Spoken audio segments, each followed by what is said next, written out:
We in the building, man. Day 2. We gonna get into all of that, man. Make sure y'all support the channel. Ock Nation News is made possible by contributions from viewers like you. Ock Nation News is made possible with contributions from viewers like you.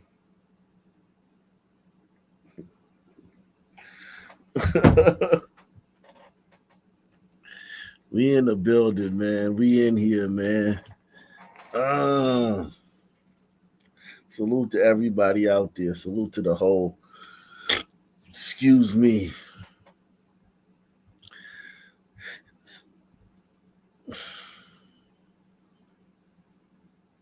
Salute to the acolytes.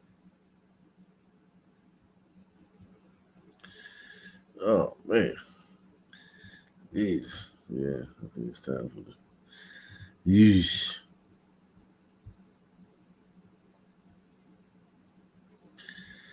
Yeesh.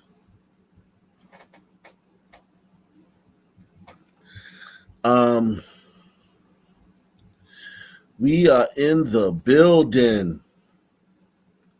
Everybody out here, man. I want you guys hit that like button right now. That's a very important thing right now, man, because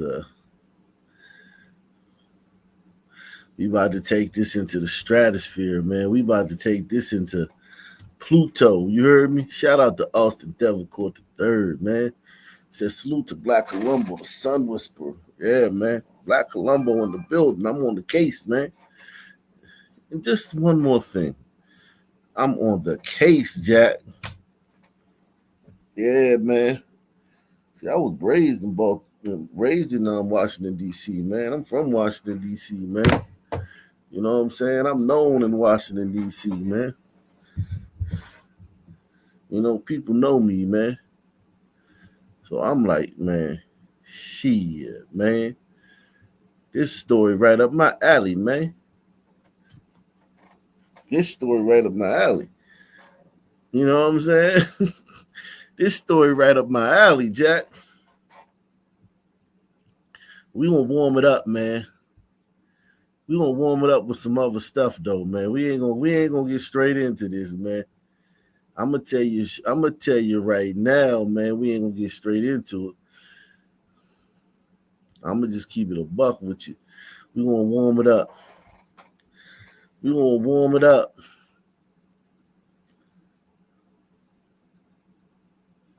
You fit the deal, me?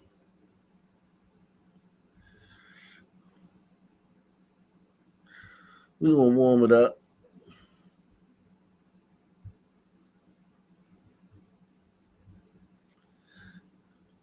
We gonna get to DC when everybody get in here, man. Everybody hit that like button. Share this. Another thing, if you have 2 social media followers, share this video. It's a very important video, man. I'm gonna be covering this all the way through, man. I'm gonna be covering this DC situation, man, all the way through. Trump say he's gonna be there for a month. We're gonna cover it all the way through. Memphis police say a prolific offender is in jail tonight following a boxcar break-in in northeast Memphis. MPD says 31-year-old Pierre Smith was arrested yesterday after police spotted 3 men breaking into train cars in the area of Wells Station and Chelsea Extended. The other 2 suspects got away, but Smith was taken into custody and charged with 12 counts of burglary. Police say Smith was out on bond for 4 boxcar burglaries in 2024. Tonight, he's being held on a $75,000 bond ahead of a court hearing tomorrow. Now to a busy second day of the trial for the man accused of killing the son of a community activist. Jalen Garces is accused of second-degree murder in the death of Ali Muhammad. He was the son of community activist Bilal Muhammad. The shooting happened on First Bay Street in 2023. Tonight, your side's Chris Horn continues our coverage of this case. Chris? So far, the murder case against Jalen Garces has no direct eyewitness testimony or specific gun evidence. What it does have is circumstantial evidence in the form of data gathered from his car and from flock cameras. 33-year-old Ali Muhammad was shot in this parking lot. It's the apartment complex where he lived on First Bay Street in Ocean View. A police sergeant showed the jury in animation a tracking of the path of the car the night of the murder that was driven by defendant Jalen Garces. It started on Farrell Parkway in Virginia Beach at a walk. He did it. Okay? I'm going to save y'all a lot of time, man. And the white folk, let me save you some time. Let me save you white folks some time, man. That nigga did it. Press 1. He did it. Whatever y'all say he did, he did. 30-year-old Ali Muhammad was shot in this parking lot. It's the apartment complex where he lived on First Bay Street in Ocean View. A police sergeant showed the jury in animation a tracking of the path of the car the night of the murder that was driven by defendant Jalen Garces.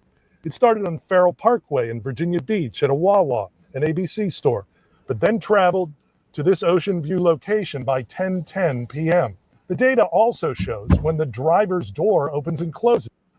It opened at 10:28 for the third time while parked in this parking lot, closes at 10:29, and then the car begins to move and leave the area. A witness heard a loud pop at that time and saw the black Mustang leave the area. She saw Muhammad lying in a pool of blood face down, and she called 911. The Commonwealth has a few more witnesses they will call tomorrow morning, and the jury could get this case by tomorrow afternoon. If convicted on the second-degree murder charge, Jalen Garces faces up to 40 years in prison. We're at the courthouse in Norfolk. Chris Horn, 10 on your side. It was Concerned Citizens in Action. 200. Right now at 11 in a Fox 5 exclusive love. This office.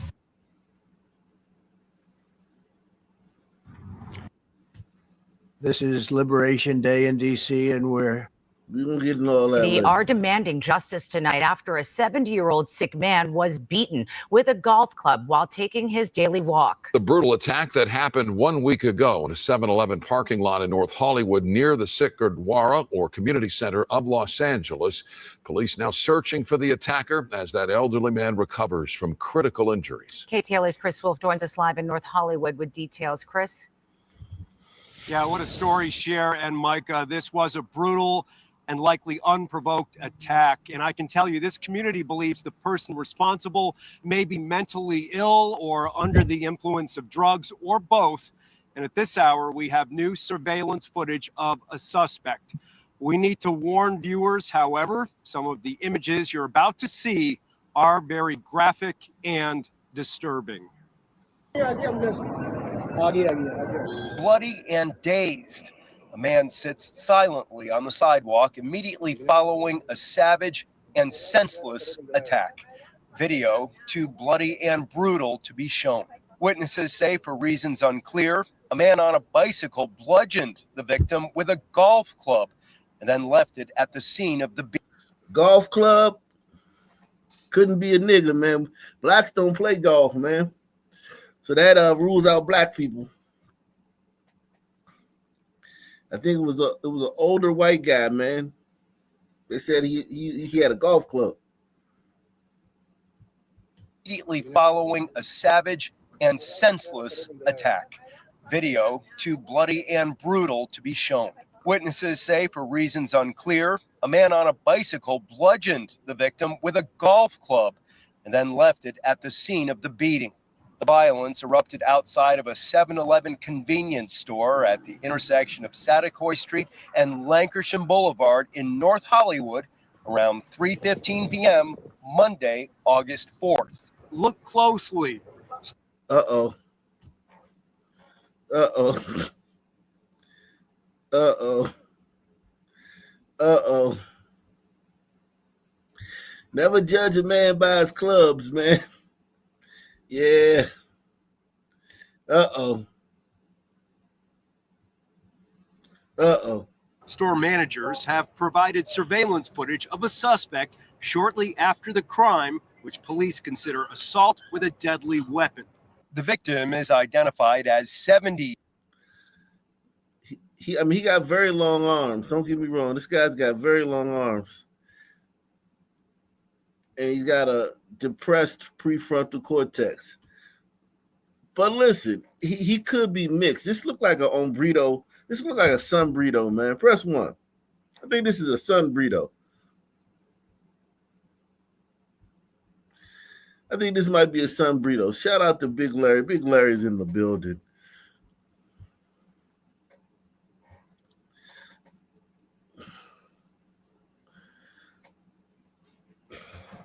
Cuban. Yeah, this guy got he got some son DNA in him, but he not totally a son. He don't move like a son totally. He move kind of like a hombrito. He got some son in him, don't get me wrong. He don't got that swagger of a son. Look closely. Store managers have provided surveillance footage of a suspect shortly after the crime, which police consider assault with a deadly weapon. The victim is identified as 70-year-old Harpal Singh, a member of the local Sikh community. Sikhism is an Indian religion and philosophy emphasizing honesty, generosity, charity, and humility with daily prayer and meditation. Friends who did not want to talk on camera tell us Mr. Singh enjoyed feeding birds in the parking lot behind 7-Eleven, often during his typical walk to or from a nearby place of worship. Business owners we spoke with in the area describe it as dangerous, plagued with vandalism and violence, problems they believe are connected to a sizable homeless population. So, was this a random attack, a potential hate crime? Everything is under investigation. We believe in justice. We believe in forgiveness. We believe in equality. We want to make sure that this doesn't happen. I ain't gonna lie. Sikh women are beautiful. Sikh women are so beautiful, man. Holy moly. And this isn't even one. I don't think she's beautiful, but I've met some Sikh women before. They're very beautiful. Given the location of where it happened, it's 1 block from the Sikh Gurdwara. This is where a place of worship where families, elderly, children come every day. What goes through your mind when you hear about this brutality, someone beating your brother?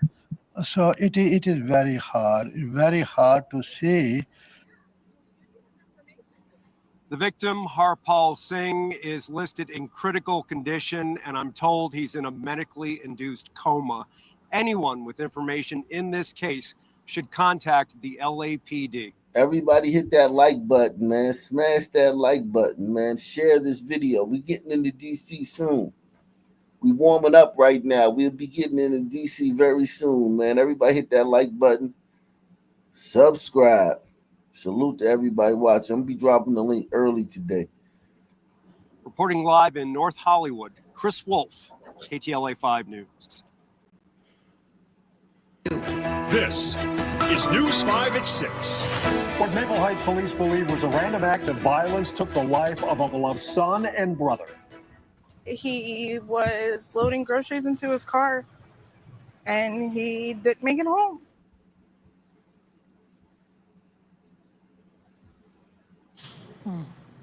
The 28-year-old man was shot and killed Saturday afternoon during a car. Yo, I can't even say white people, when are y'all gonna handle this shit? Because Trump is actually handling this shit. I was about to be like, man, white people, y'all ain't tired of this shit yet. Salute to Trump, man. Press 1. Trump like, fuck this shit. Trump tired of this shit. This ain't DC, but it's still. This is News 5 at 6. What Maple Heights. Fucking Maple Heights. A white dude can't even fucking load his groceries in Maple Heights, Ohio. This is News 5 at 6. What Maple Heights police believe was a random act of violence took the life of a beloved son and brother. He was loading groceries into his car and he didn't make it home.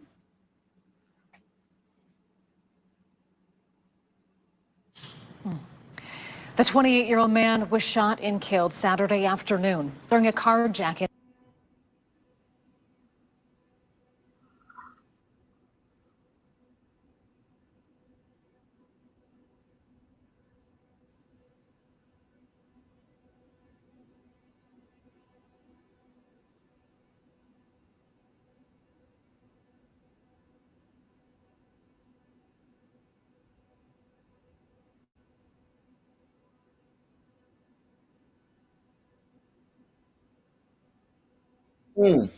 That happened outside of a Giant Eagle store.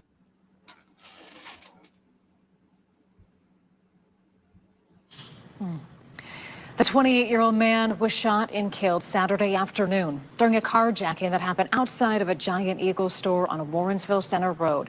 Days later, still no arrests. News 5 investigator Tara Morgan returned to the scene today, spoke with that man's sister about her family's loss. You wouldn't know a life was taken during a violent struggle in this parking lot. A lone police car sits for a show of presence. It's still all in shock. Heather Anderson is living through the heartache. I hope this helps other people. Because it's so stupid.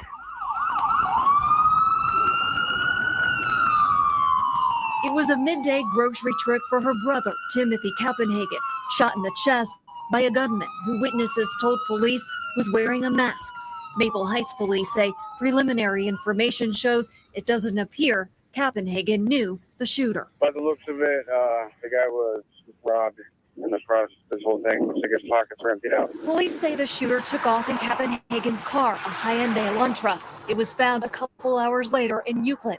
Police also recovered a suspect vehicle. There was somebody there that tried to save his life, and I appreciate that. I don't know who you are,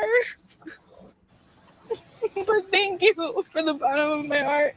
Heather says they're still trying to wrap their mind around what happened. His car was his life. He wasn't known to carry any cash. All he was doing was loading groceries to bring home to his mother and brother. He was the rock that held our family together. We didn't have my mom is a single mother. We didn't have a dad. My mom was all we had. And Timmy stepped up to that role. And now he's not here. Kappenhagen was a middle child, a mentor to his 24-year-old brother. Heather says he was a simple guy who worked, went to the gym, and made music. He didn't talk to no one. To be honest, my brother didn't like people. That's why it's so crazy. He stuck to himself. Heather recently became a mom. She says her brother adored her son. Every photo that Timmy has ever sent me is with my baby. Moments now, memories, overshadowed by the shock that her brother is gone. It's gonna take a long time to get over. Who y'all think killed this guy, man? Who y'all think killed this guy? Maple Heights, outside of Cleveland, man.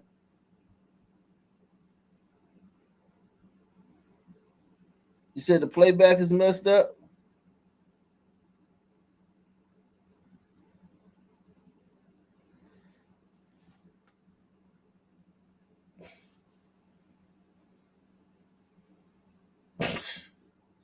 I mean, just erase this guy, man. No reason, man.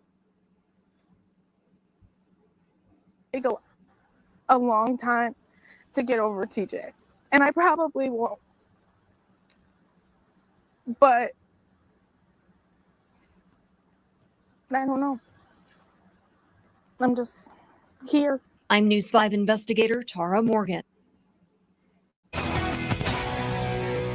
We begin with outrage in Kentucky after a convict released from prison 13 and a half years early under what they call shock probation just last year is brought up on new kidnapping, assault, and robbery charges. Armand Langford appearing in court yesterday. He is accused of abducting a woman and her two young sons from their house on Friday to help him go and rob a bank in Louisville. So much for rehab. Police say he forced the mom to drive her own car at knife point while one of the sons was in the front. Longford sat in the back with the youngest son. When they arrived at the bank, Langford allegedly used the mom as bait, threatening to kill her if the teller didn't give him $20,000. The teller gave him some cash. He ran off, but was found and arrested 6 hours later. So the suspect is now being held on a $1 million bond, and we're learning he should have been serving a 14-year sentence for similar robberies, but he was released from custody early on shock probation in July of 2024 after serving just 5 months. Shock probation allows certain misdemeanors and felony offenders a second chance after a short time behind bars. A judge considers the seriousness of their crime and how the criminal is attempting to reform. The convict then serves the remainder of their sentence on probation if granted. I'd never heard of that before. Meanwhile, Langford was granted shock probation under the conditions that he completed intensive outpatient treatment and submit to random drug tests. The family said this would never happen if Langford had served his full punishment. Other states like Ohio, Indiana, Georgia, Texas, Alabama, and Iowa also offer shock probation programs. So he tells the judge, I was so shocked by my time in prison, those 6 months. I promise, Judge, I won't offend again. And then the judge lets him out. Well, I've heard of, different sentences being deferred and the court deciding to allow the offender out, never this early on someone that has already committed robbery. It's a violent offense. Wow. And good night, everyone. Thank you so much for joining me. I'm Anthony Antoine. We begin with breaking bond. A criminal district court judge gives a 21-year-old aggravated robbery defendant a PR bond, which is commonly known as a get-out-of-jail-free card, even though that's prohibited by state law. Here's Fox 26's Randy Wallace with the latest in his ongoing series. 351st Criminal District Court Judge Nada Cornelio gave Jared Wilson a personal reconnaissance bond, even though he's charged. Look at this nigga, man. God, dog. You can just tell this is a soulless fucking ape, man. You can tell this nigga has no compassion, no empathy, no soul. And if he got one, he doesn't use it. Jeez. Look at that nigga, man. God damn, man. The woke judge. 51st Criminal District Court Judge Nada Cornelio gave Jared Wilson a personal reconnaissance bond, even though he's charged with aggravated robbery with a deadly weapon. That's a no-no because we enacted a law, better known as Senate Bill 6, that eliminated most violent crimes, including aggravated robbery with a deadly weapon, from being eligible to get a PR bond. I was like, you can't be doing this. It's a violation of the statute. You can't give a PR bond, bottom line, to anyone for charging with a aggravated robbery with a deadly weapon, but it happened. A judge gives a PR bond for aggravated robbery, which that's a violation of law. What could happen to a judge that does that? Hypothetically, I can't speak about any judge or particular case, but in the event that you feel the judge has abused his or her discretion or hasn't followed the law, as we discussed, I think you could file a complaint with the Judicial Commission, Conduct Commission, and proceed that way. That's something that anyone can do. Anyone can file a complaint like that. Absolutely. Wilson is on deferred probation after pleading guilty to aggravated robbery. According to court documents, he continuously violated the terms of his probation. He picked up 2 new felony charges while free from jail on the PR bond. Now he's charged with possession of a prohibited weapon, a machine gun, and tampering with evidence. Judge Cornelio made headlines last year after prosecutors say she secretly arranged an MRI for death row convict Ronald Haskell behind the state's back. Haskell killed 6 of his relatives in 2014. Wilson remains jailed in lieu of a $30,000 bond. Randy Wallace, Fox 26 News. Well, now it's 6. It's one of those times where do I take the chance or not? And I figured in this situation, taking the chance with a bigger, how should I say, mallet over his head, because point blank is I'll deliver the consequences if he screws this up. Well, that was Franklin County Common Pleas Judge Michael Holbrook telling our Lacey Crisp in March why he decided to sentence a teen to community control instead of serving time behind bars. For years, 10 TV's Lacey Crisp has been warning you about the Kia boys and how to keep your family and your property safe. Well, today, one of those Kia boys was back in Judge Holbrook's courtroom, now facing a nearly decade-long sentencing, a shift in tone for those looking to steal cars. Judge Holbrook told me he screwed up when he gave Akeem Benjamin one more chance and in March sentenced him to community control. Well, today, Holbrook sent Benjamin to prison. This was mom, Tiffany Hammond, back in 2023, begging for judges, for his own good, to punish her son for stealing cars. I've been begging and pleading. Please arrest him, lock him up, do something that's going to make him pay for the things that he's out here doing. A month after that interview,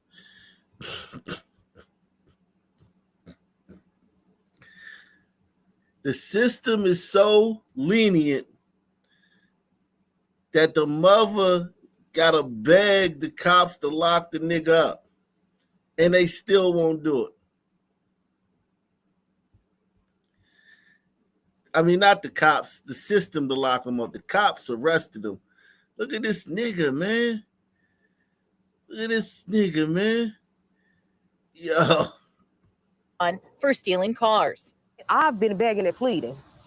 Please arrest him, lock him up, do something that's going to make him pay for the things that he's out here doing.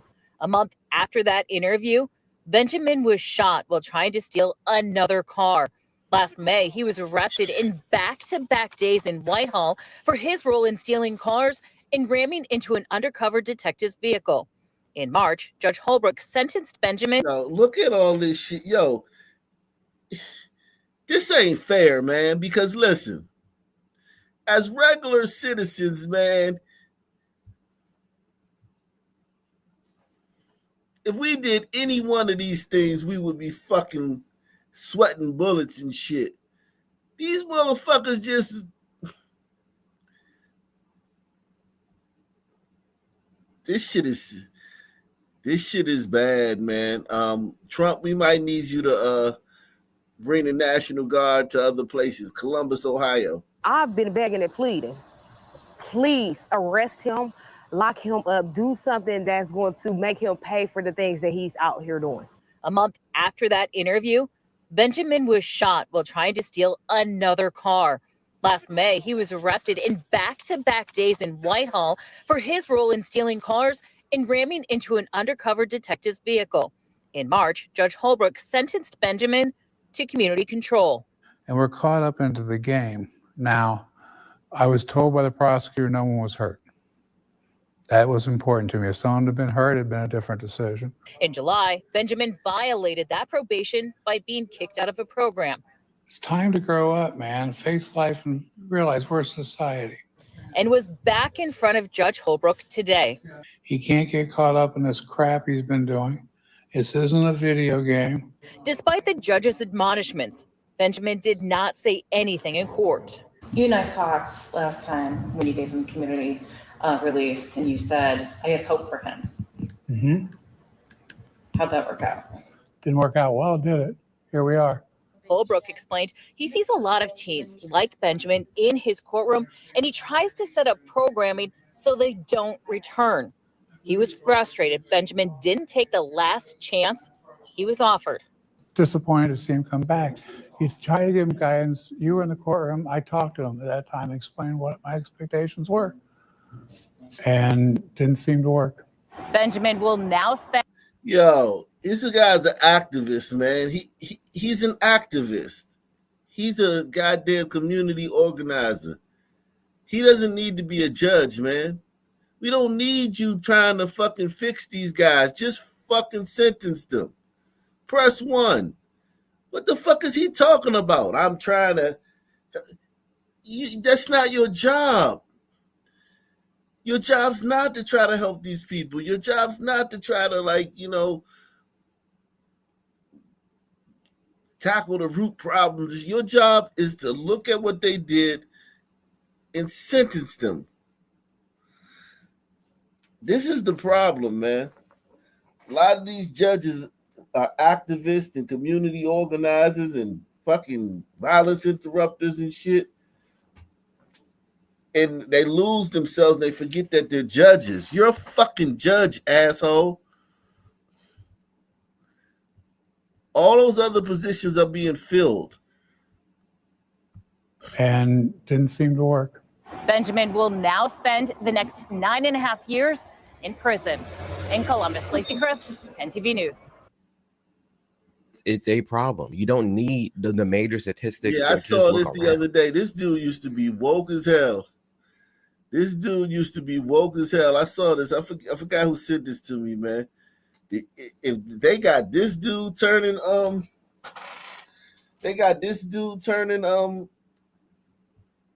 based, y'all niggas have really pissed people off. If you got this dude based, this dude was straight up. This dude was straight up woke like 10 minutes ago. Now he sound like me.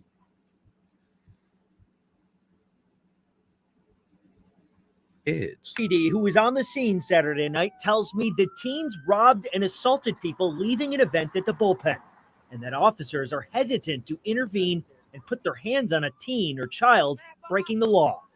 Daniel says the problem starts at home. Yes. Bad parenting can't result in the community taking it upon themselves to discipline kids or, to be the guardians of these kids. And he's exactly right. It shouldn't be the city's responsibility. It shouldn't be the community's responsibility to take care of all these children. If you just acted right, things would be fine, but you're not. You're acting fools in the street, referring to the people doing these teen takeovers. And a lot of this is directly correlated to the parenting or lack of that's going on at home. All these teenagers, where are your parents at? And you look at the data, and more than half of them don't got daddies at home. And then all the moms are too busy working, take care of themselves. They don't have time to focus on where their teen is at. Because I get it. I mean, when I was a teenager, I hung out outside all the time. I was at the local parks. We were like at Target, like playing hide and seek at Walmart. Like we were having fun, but it wasn't crazy. It wasn't rowdy. It wasn't blocking traffic. It wasn't robbing and hurting people. No. Did he just say playing hide and seek at Walmart? Did he just say playing hide and seek at Walmart?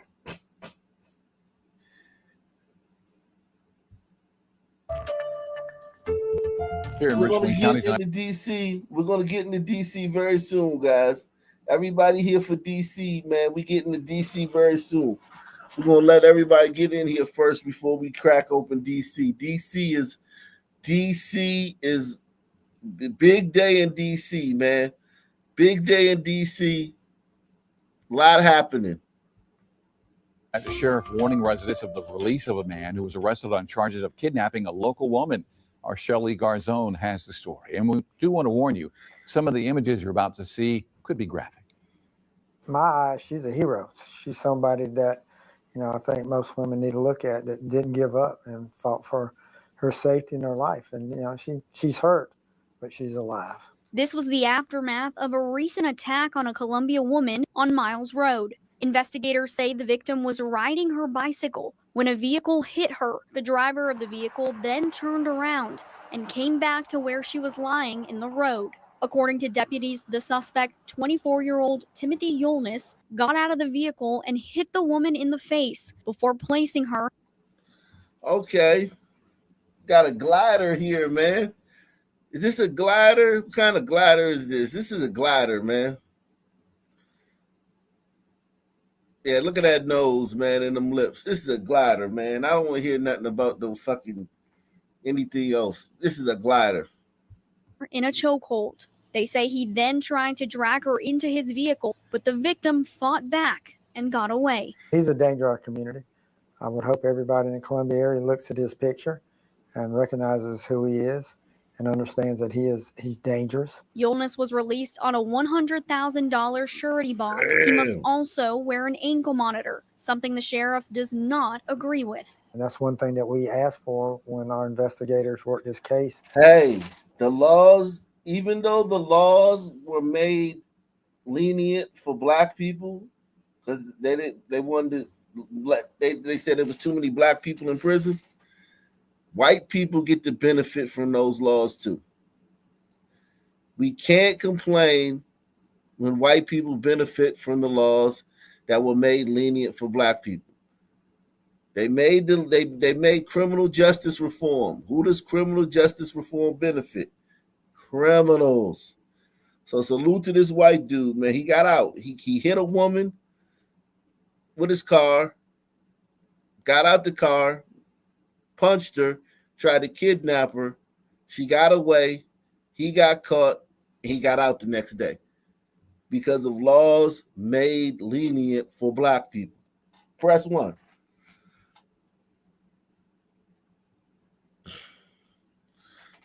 With no bond. Unfortunately, $100,000 bond was set on him.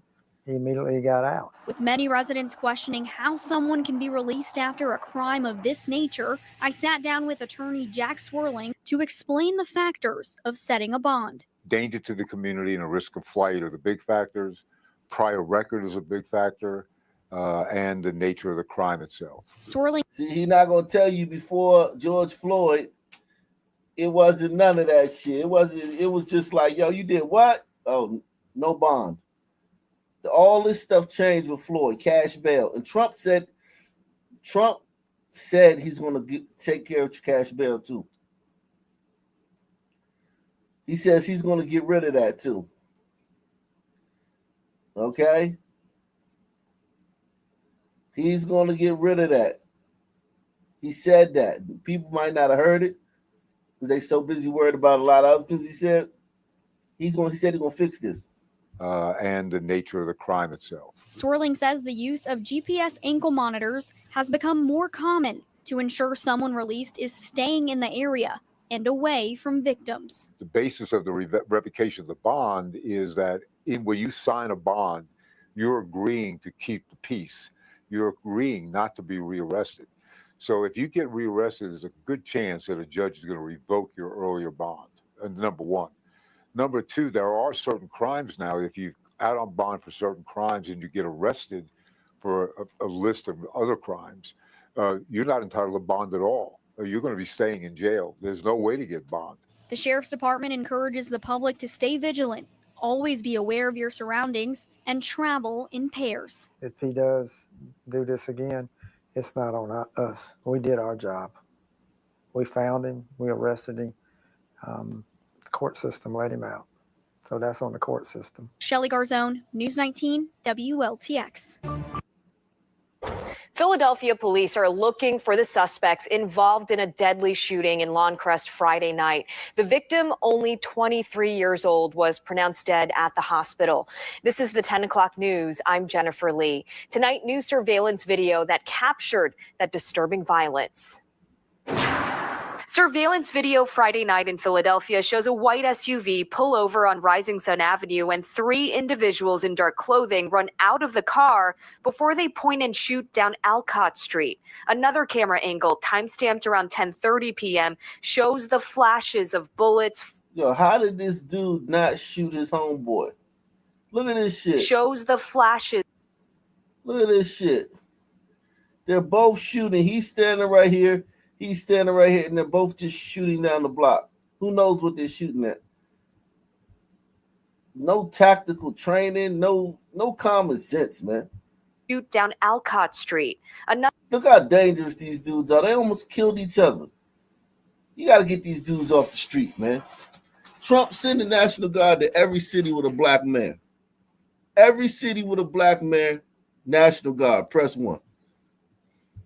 Another camera angle, timestamped around 10:30 p.m., shows the flashes of bullets firing out of the suspect's weapons. A third surveillance camera shows the group of 5 victims on the 500 block of Alcott Street who immediately scatter as soon as the bullets began flying. Philadelphia police say a 23-year-old man suffered a fatal gunshot wound to the chest. They say he was taken by private car to Albert Einstein Medical Center, where he was pronounced dead just before. Albert Einstein Medical Center. Are you joking? Are you kidding? Albert Einstein Medical Center for these idiots. Salute to Roger Wood, man. He says, that glider in Colombia was arrested again yesterday on CP charges and had another bail hearing today. I don't think he's getting out. Wow, that's insane. That is absolutely insane that he got arrested again the day later. Not surprising, though. Criminal justice reform only helps criminals.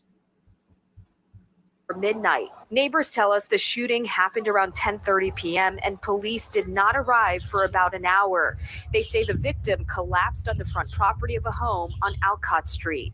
According to surveillance video, the shooting only lasted about 50 seconds from the point when the suspects jumped out of the SUV to the final sprint back to the same getaway car. We have reached out to police about the response time in this shooting, and we'll get back to you as soon as we get an answer. PPD is urging anyone with information to get in touch with homicide detectives. You can submit an anonymous tip at 215-686-TIPS. A 70-year-old man beaten to death in his home and then robbed. Prosecutors say the people responsible are a mother and a son. Both are now charged. Stephanie Quirk with the new movement in the case tonight. It was just after midnight on April 25th when police were called to Plymouth Apartments and made a grisly discovery. Did this all occur at an apartment or house in a complex, correct? Yes, sir.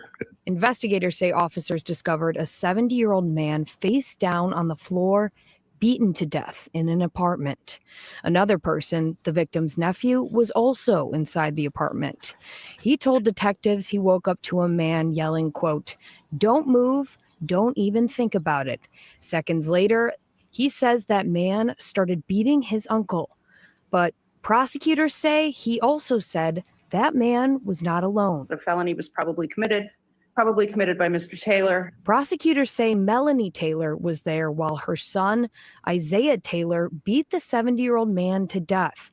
Shortly after, investigators say the two took off with the victim's phone and TV. Surveillance video showed the pair arriving at the apartment shortly before the deadly home invasion. Minutes after, it shows them both leaving, but this time they're carrying a large TV. There were prints recovered on this television set, correct?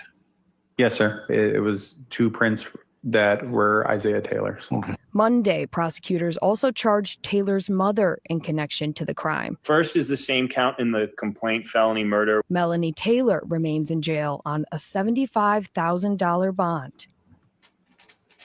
Stephanie Quirk reporting Isaiah Taylor had been wanted in connection to this crime since May. Police in Oregon arrested him last month, and he is now heading to trial on charges of felony murder and armed robbery. Good afternoon, I'm Ben Bradley. And I'm Lourdes Duarte. We begin this afternoon with some breaking news. A man who murdered an 11-year-old boy and tried to kill the child's mother is sentenced today. WGN's Julian Cruz is live for us at the courthouse at 26 in California with the latest. Julian? Well, Ben and Lourdes, 39-year-old Crosetti Brand has already announced that he plans to appeal this case, but if that appeal fails, he will never see a day outside of the Illinois Department of Corrections. Judge Angela Petrone here at the Cook County Courthouse after a grueling day of victim impact statements, passing down the sentence on the first-degree murder conviction. Crosetti Brand has been sentenced to natural life in prison that runs consecutive to counts 2 and 3. Count 2 is the attempted first-degree murder of Lateria Smith, Jaden's mother. She, of course, survived, but he got 60 years in prison for that charge. A home invasion, another 60 years in prison. A total of 17 criminal charges, if you remember at the beginning, the jury unanimously determining back in June that the defendant and Cressetti Brand's account was not credible. Now, Lataria Smith left the courthouse with many of her family members, not talking to reporters. She survived the attack, of course, in March of 2024, though in the victim impact statement today, she testified that she will never be the same. Smith taking the stand, talking directly to Cressetti Brand, who was listening in on a Zoom call. He was not in the courtroom. She told him, "You have taken away one of the greatest gifts God has given me," she told the courtroom. Cook County prosecutors describing the mercilessly brutal and heinous nature of Cressetti's 2024 attack, a senseless attack based on jealousy and rage, prosecutors say, executed with wanton cruelty, they argued, seeking to inflict pain and suffering in what investigators say was clearly a premeditated act. We heard from Jaden's mother, who spoke. Her father took the stand as well. Can we just, also part? Hey, listen, at this point, can we just bring back slavery, man? Listen, man. I know, listen, all black people weren't slaves. You had freedmen. Can we bring back slavery, man? I know that that's controversial. I get it. But y'all don't understand, all black people were not slaves. Okay? We need to bring back slavery. Bring back slavery.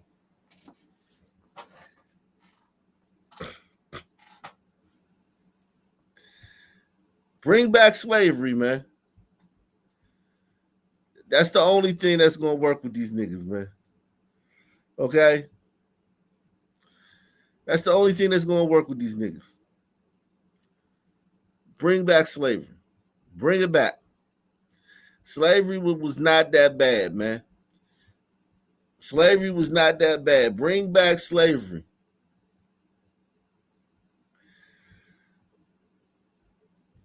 Shout out to Black Conservative Perspective, man. He did a great video on this. What the chain of command is now? What does that mean? Well, is it Pam Bondi speaking to the mayor, speaking to you, or how does this work? So when you're that's what the chain of when your police chief don't know what chain of command means, you in a lot of deep trouble, man. You in deep doo-doo, man. You in deep doo-doo. Make sure y'all support the channel. Arc Nation News is made possible by contributions from viewers like you. Listen.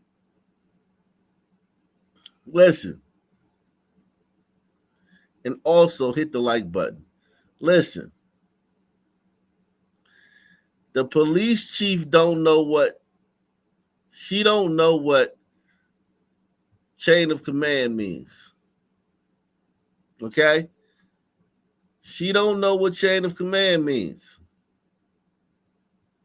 All right?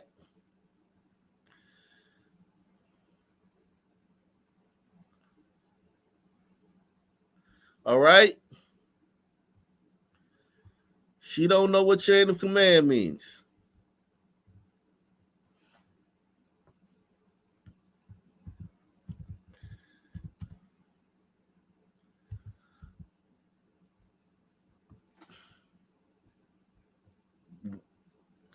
Shout out to Gouch Malo. Gouch Malo says, salute Ak and the nation. 5 for the Tiger Woods tournament. Jeez.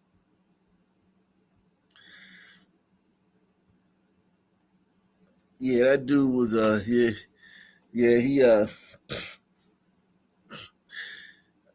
might have yelled 4 before he beat up that Indian, man. 4. Listen. Why is it only women? Why is it only women on this panel, on this podium? That's what the chain of command is now? What does that mean? Well, is it Pam Bondi speaking to What do you mean? What does that mean? Chain of command. I'm sure you've been briefed. Like somebody's in charge, somebody's under them, people under that person, people under that person. Chain of command.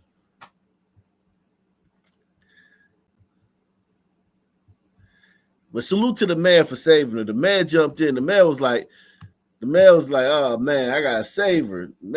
Shout out to the mayor. Press 1. The mayor came through in the clutch. That's what the chain of command is now. What does that mean? Well, is it Pam Bondi speaking to the mayor, speaking to you, or how does this work? So the executive order is clear. The president has requested MPD services, and our home rule charter outlines the process. The president designated Attorney General Bondi as his proxy to request services through me. I think it's really important to be clear about what is going on here, and a relatively small crime problem is being. Hey y'all, somebody electrocuted Vivek Ramaswamy, man. Don King and Vivek Ramaswamy had a baby, y'all. Listen, man. Listen here, you asshole. There's no small crime problem in DC, man. That's ridiculous. Request services through me. I think it's really important to be clear about what is going on here, and a relatively small crime problem is being used for specific authoritarian purposes that we know and understand. So let's be clear about. Go back to India, man. Go back to wherever the fuck Mumbai or fucking New Delhi. Go back to your country and swim in shit. We don't need you over here telling us what's going on over here. Take your ass back to goddamn the subcontinent, man.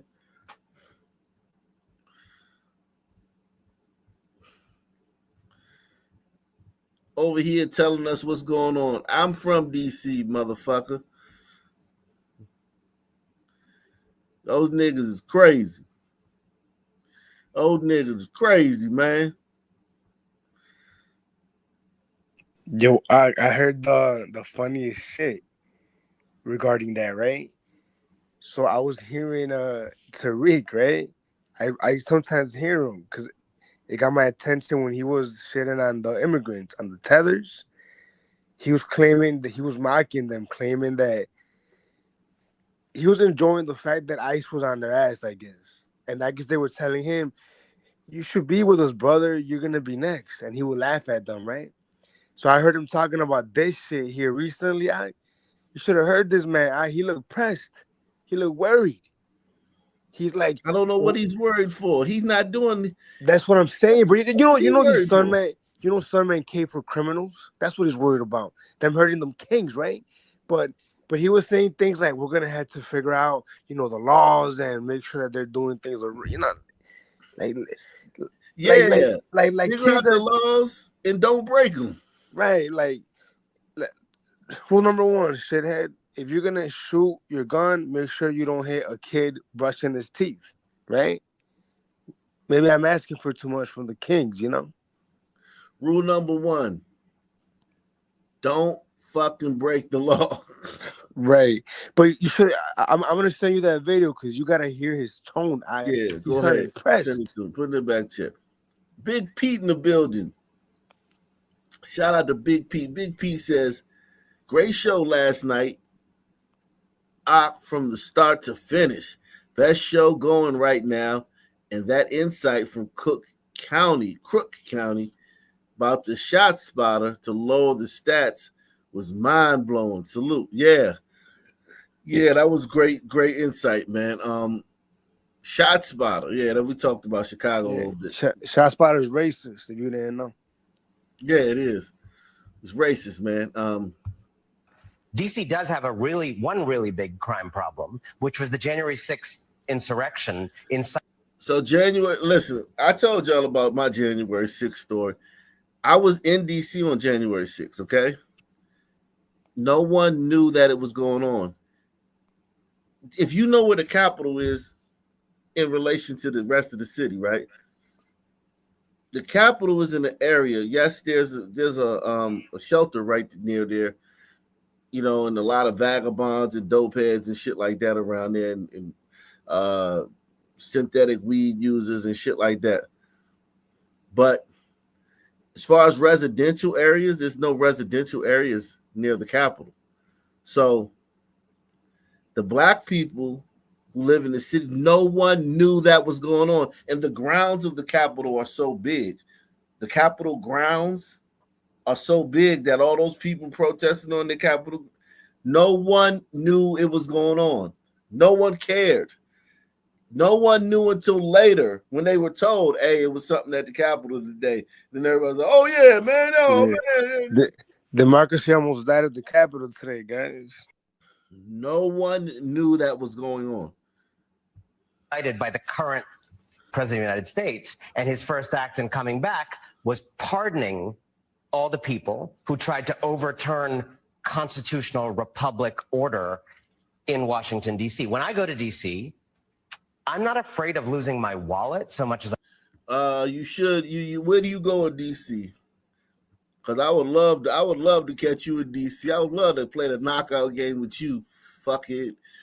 Because you disrespected us, man. D.C. dudes take their reputation as a tough city. We take that shit seriously, man. We love being known as a violent city, man. We loved our reputation back in the day as the murder capital. We were very proud of that, man. Right, and he's calling y'all sweet. Yeah, we hang our hat on that. That was our calling card. DC dudes are known for being violent in the penitentiary, on the street. It's at AAU basketball tournaments. You know, we love being known. When I say we, I'm not necessarily talking about me, but I'm talking about the average DC dude. They love being known as a violent place. The neighborhood, each neighborhood love being known as a place that you can't walk through. And I'm telling you, electrocuted Vivek Ramaswamy, or Don King and Vivek Ramaswamy had a baby. Listen, man, you don't want no parts of that, man. Not even a little bit.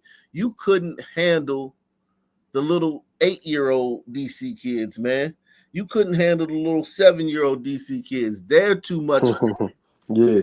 Hey, this Patel, don't he remind you of the one fat sun man that goes on this show with the same hairstyle? Oh, what's his name? Ali Patel. What the fuck that guy? Don't he look like him? Like if that dude was a Patel, this is how he would look. No. This dude looked like a fucking cartoon character. I can tell you that much. Yeah. Yo, he need to be scared of his fucking barber. That's who the fuck he need to be scared of. Constitutional republic order in Washington, D.C. When I go to D.C., I'm not afraid of losing my wallet so much as I'm afraid of losing my vote. I'm not afraid of losing my wallet so much as I'm afraid that my children's freedom to breathe will be stolen in a world where climate change policy is non-existent. I'm afraid that the future of middle-class people will be stolen by the very things you were talking about, cutting the safety net, cutting Medicaid, cutting rural hospitals. Right. So there is carjacking. And of course, let me just finish. There is a carjacking but you got to worry about two things. Hold on, man. Yo, you don't get to talk no more, man, after saying some stupid shit like that. He want to keep talking. You got to worry about two things at the same time. Let me just finish my point. So let's talk about DC residents for a second, because these headlines, you know, Damn, they just cut his ass off. I've been in DC for over 20 years. I've lived in all but 3 DC wards, okay? These headlines are different from when I first came to the city. 13-year-old girl, 13, sentenced to 7 years for 2023 beating death. Bitch, whatever city, when did you come to the city? In 1842?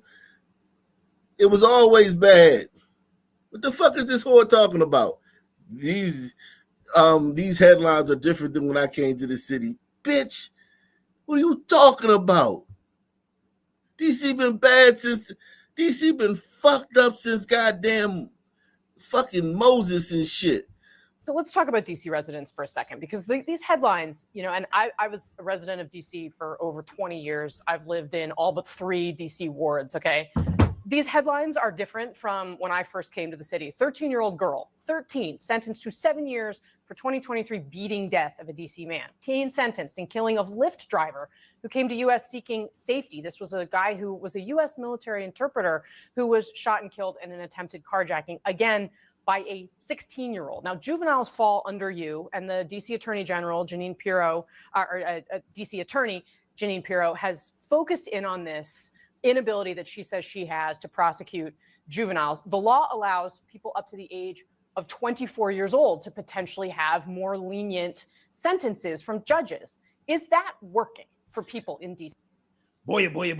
So we got to talk about more truth serum coming out of the mainstream liberal media, right? It is seeping through here and there when it comes to this issue of crime in DC and the crime crackdown that President Trump has issued on DC, which honestly should extend across the country to major liberal cities, right? All these major liberal cities need a crime crackdown.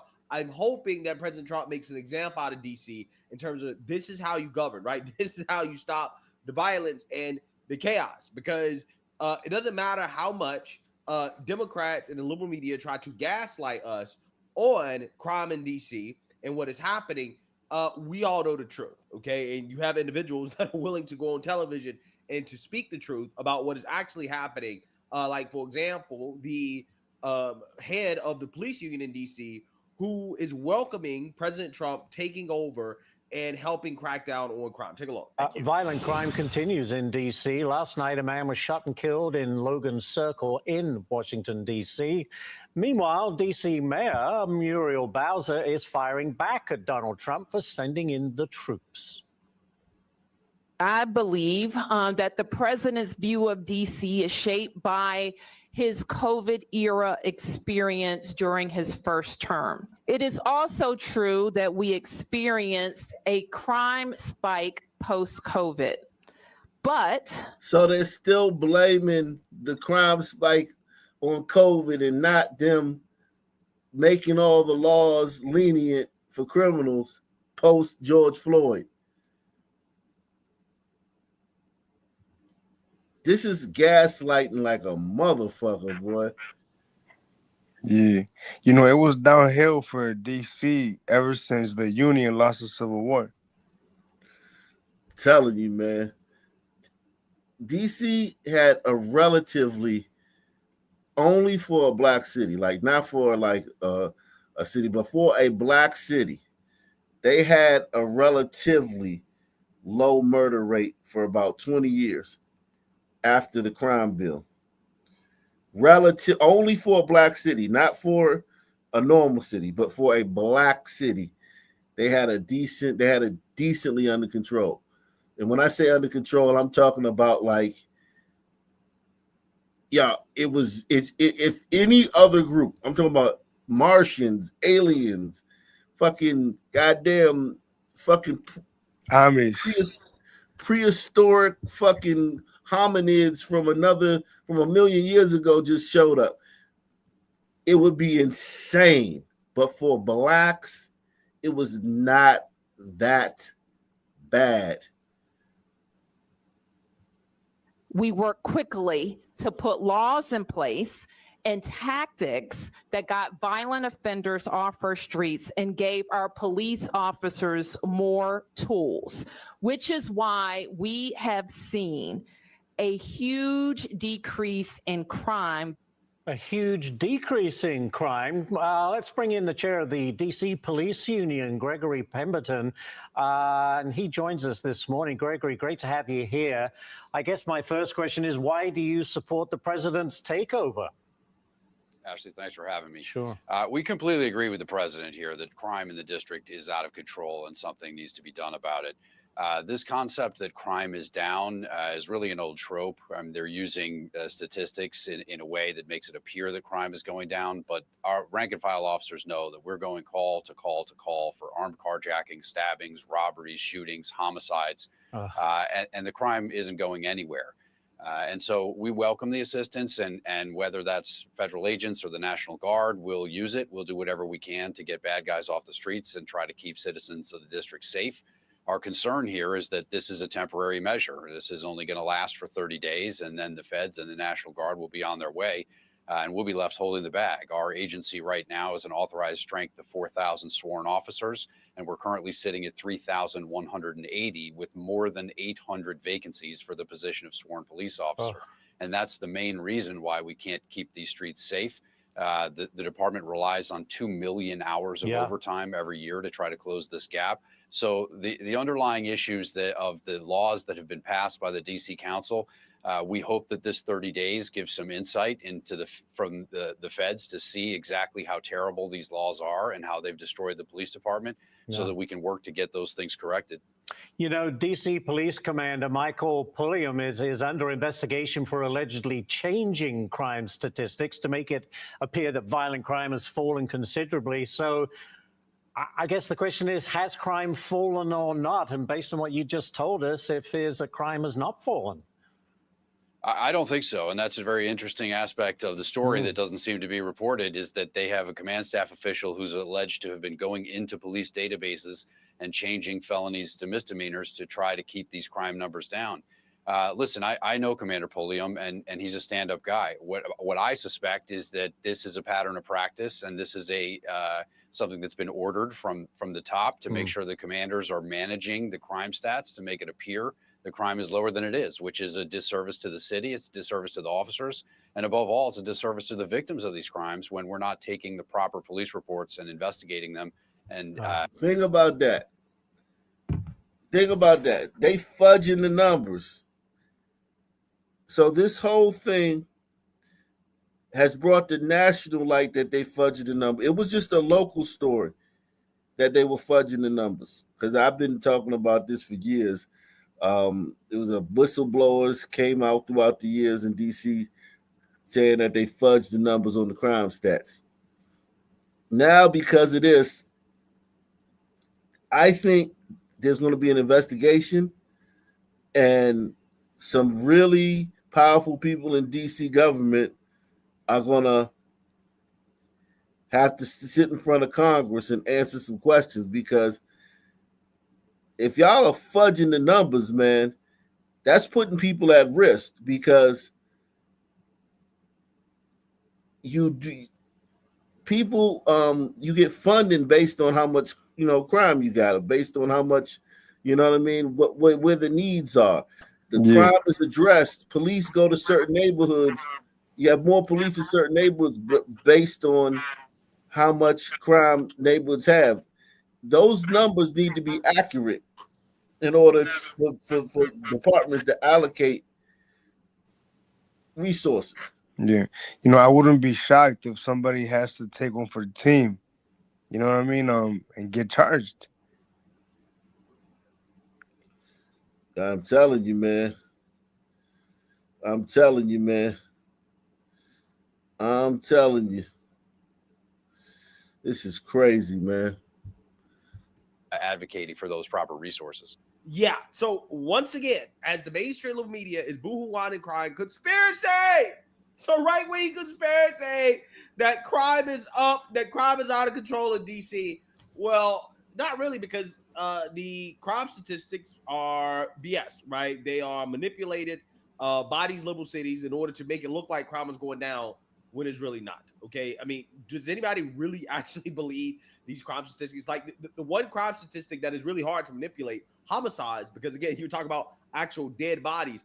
DC not doing well, right? Not doing well at all. Okay. That's the one statistic that they can't say is down, because that one is the one that is the hardest to manipulate. So with that being said, people who actually live in DC, okay, even the people who are on television telling you with a straight face that crime is down, DC is safe, I don't feel in danger. Apparently behind closed doors, they're saying things differently. And that's what Joe Scarborough, who still claims to be a conservative, even though he's not a Republican anymore, he still claims to be conservative, even though I'm not sure what's conservative about him.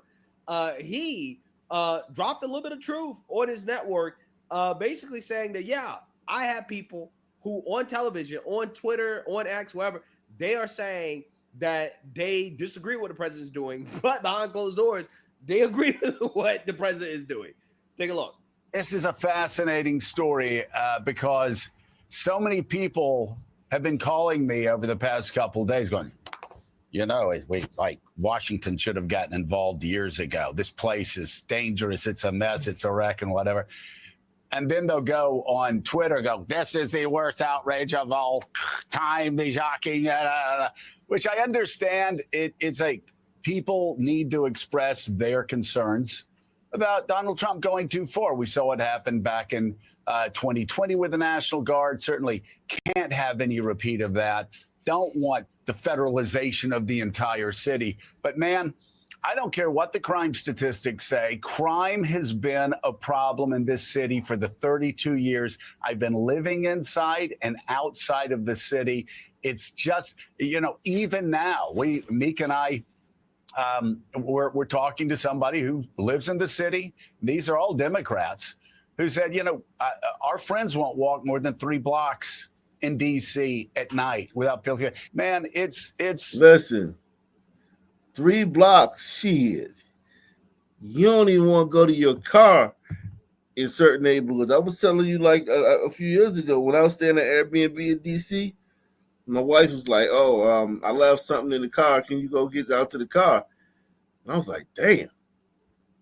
I was like, damn. Look out the window, scan the street for a minute. Because just going to your car in DC, if dudes are hunting and they see you like they're looking for people at their car at night.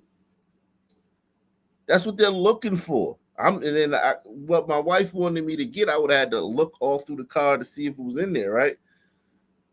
And I got my ass hanging out the fucking passenger door, and these motherfuckers ride past and see me, they hop out. That's what they've been looking for. Somebody so they can get the keys.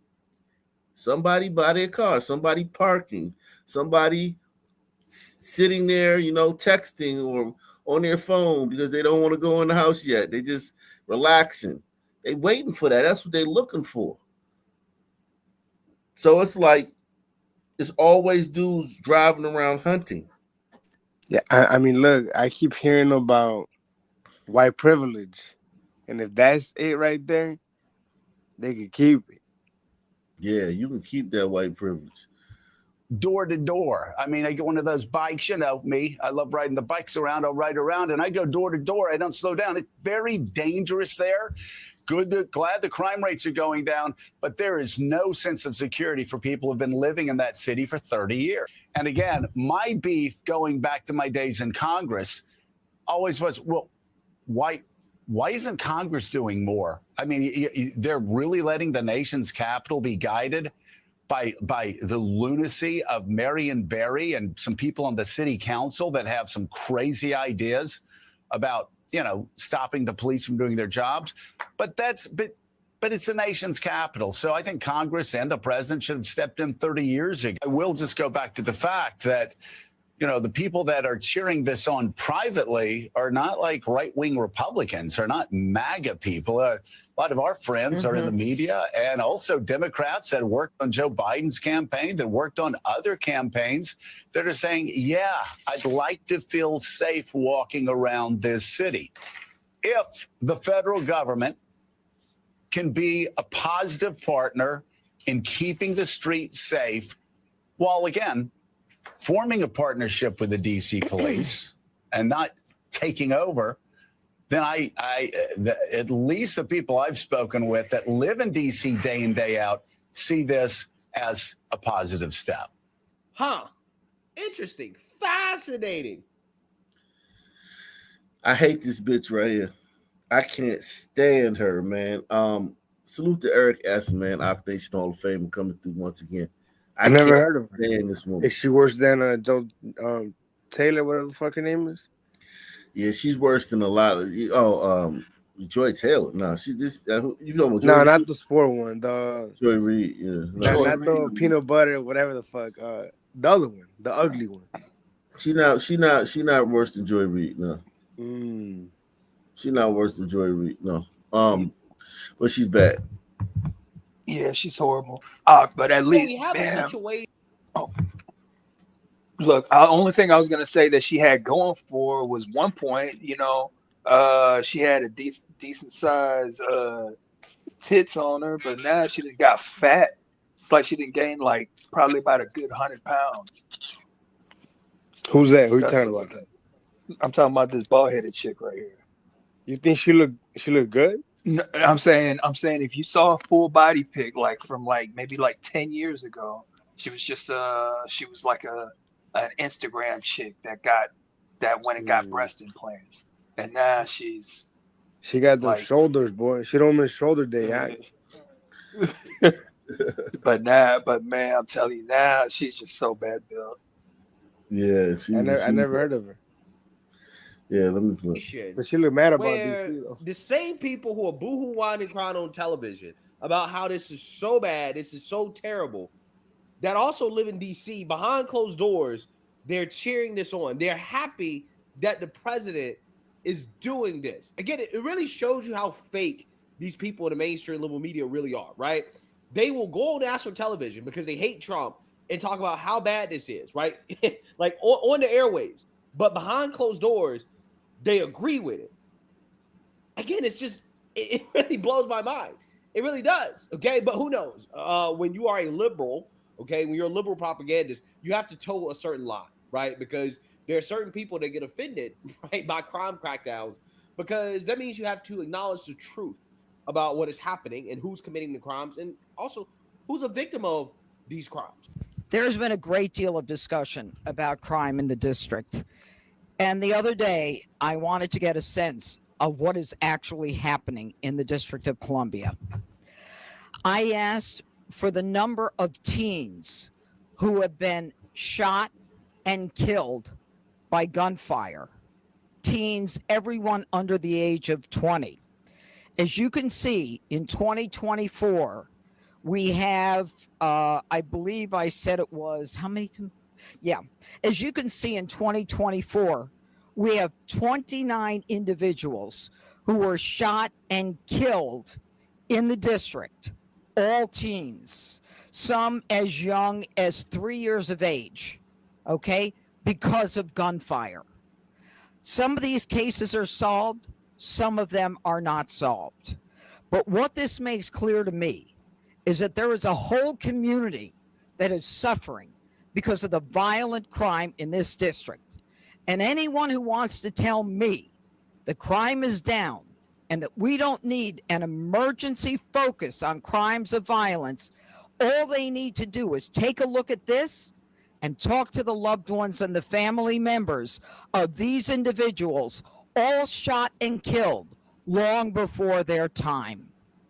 Yeah. So again, that's the it always strikes me that they don't feel nothing about this. Like they don't say like you could say this what she just said to a room full of or a panel full of Democrats, and they won't stop for a second and say, yeah, that's fucked up, or RIP to those kids, but blah blah blah blah blah blah. Excuse. They just go straight into the excuses. They don't even have the decency to, when you say stuff like this, they don't have the decency to acknowledge it, to be like, damn, that's crazy. But institutional racism, white people, blah, blah, blah, blah. Press one. The violence, all they need to do is take a look at this and talk to the loved ones and the family members of these individuals, all shot and killed long before their time.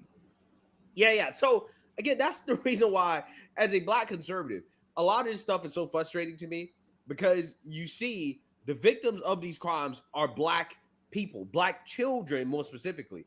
These same people who had claimed they love Black people so much, for whatever reason, are not okay with Trump trying to save Black lives. Because let's be honest, who's going to disproportionately benefit from a crime crackdown? Black people, right? But despite this, again, you have these race hustlers, the race pimps out here, like Al Sharpton and others, boohoo whining, crying racism over this crackdown, because apparently police are more dangerous than black criminals. After President Trump's announcement, take a listen. It just feels like a microscope is now on like black people. And listening to the press conference on my way over here, every city that he named, Chicago, Oakland, Baltimore, who's, by the way, Baltimore's crime is down 50%. All of them are black cities. So it just feels not only like a target on DC's back, but also mine as a black man in DC. It's just, it doesn't feel like home anymore. I was just texting my mom and my girlfriend like, yo, I think it may be time to like move out of DC because for one, I'm not wanted, and two, it's not safe. And it so now it's not safe. So Think many about fags it. Now it's not safe. Because Trump is these people are insane. Like this ain't a typical. This is insane. This right here takes the cake. I gotta give him credit, man. He takes the fucking cake, man. Man, they always got to find the most feminine motherfucker to do interviews. I swear. I'm telling you, man.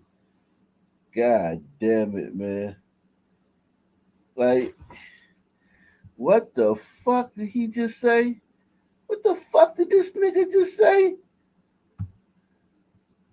On my way over here, every city that he named, Chicago, Oakland, Baltimore, who's, by the way, Baltimore's crime is down 50%. All of them are black cities. So it just feels. Yes, that's who you guys do all the crime. You do all the crime, and you know that. You know that. You know that, okay? You know that. This guy does not feel comfortable around black dudes. If a group of black dudes, black homeboys, was around, he would be afraid to sneeze. He the type of guy, he don't like being around niggas. You could tell. If this is how the way he talks in his demeanor, in his mannerisms, he get roasted around black dudes. Black dudes roast like this. I think he likes being around niggas and gay ones and the women. Yeah. I imagine he has a big gay black groups. But the element, I'm talking about the element. Yeah. He don't like being around the element. They gonna clown him. Because he said he's straight. He said he got a girlfriend, right? What? Oh, baby. Listen, I ain't gonna argue with him, right? He could be feminine. Listen. Sons clown dudes like this. Sons question dudes like this sexuality. Sons are always talking shit about dudes like this. This dude don't like being around sons. He don't like it. I can tell he don't like it. I can tell he don't like being around sons.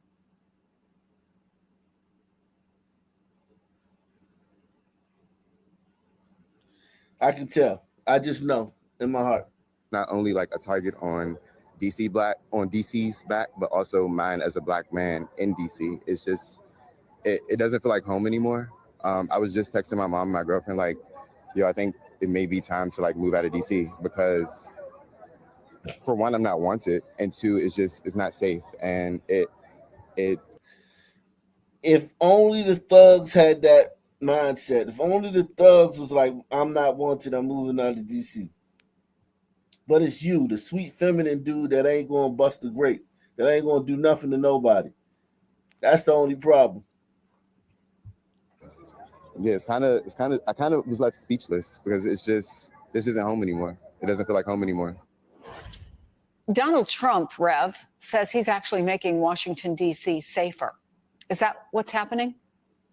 Well, first of all, Donald Trump was sat in the White House several hours during January 6th while his followers were beating police officers, Capitol Police, and others, and never picked up the phone or picked up his Twitter and told them to stop. So you've got to deal with his record. his record is that if people are violent and disobey the law and assault law enforcement and are supportive of him, that's fine. But on some others that he claims are out of control, because the data says that crime and violent crime has gone down in Washington, he's going to send out the National Guard. Well, why didn't he send it out January 6th? They literally talking about they January tried to. 6th. I know. That's no different than, I mean, they got to, if it's not that, it's just going to be white supremacy. So might as well talk about January 6th. I mean, how could you literally talk about, you got like kids, she just showed you all the little kids that got shot and killed last year. How could you listen? Let me show you some of the stuff that people in DC go through, okay? I'm gonna show you some of the stuff. Everybody hit the like button, man. Our Nation News is made possible by contributions from viewers like you. So make sure you hit that PayPal, hit that Super Chat, hit that Cash App, and sponsor this show. I'm going to show you the real, how DC is, because I know I'm from DC, okay? These are the type of stories that are common in DC, okay? That happen all the time.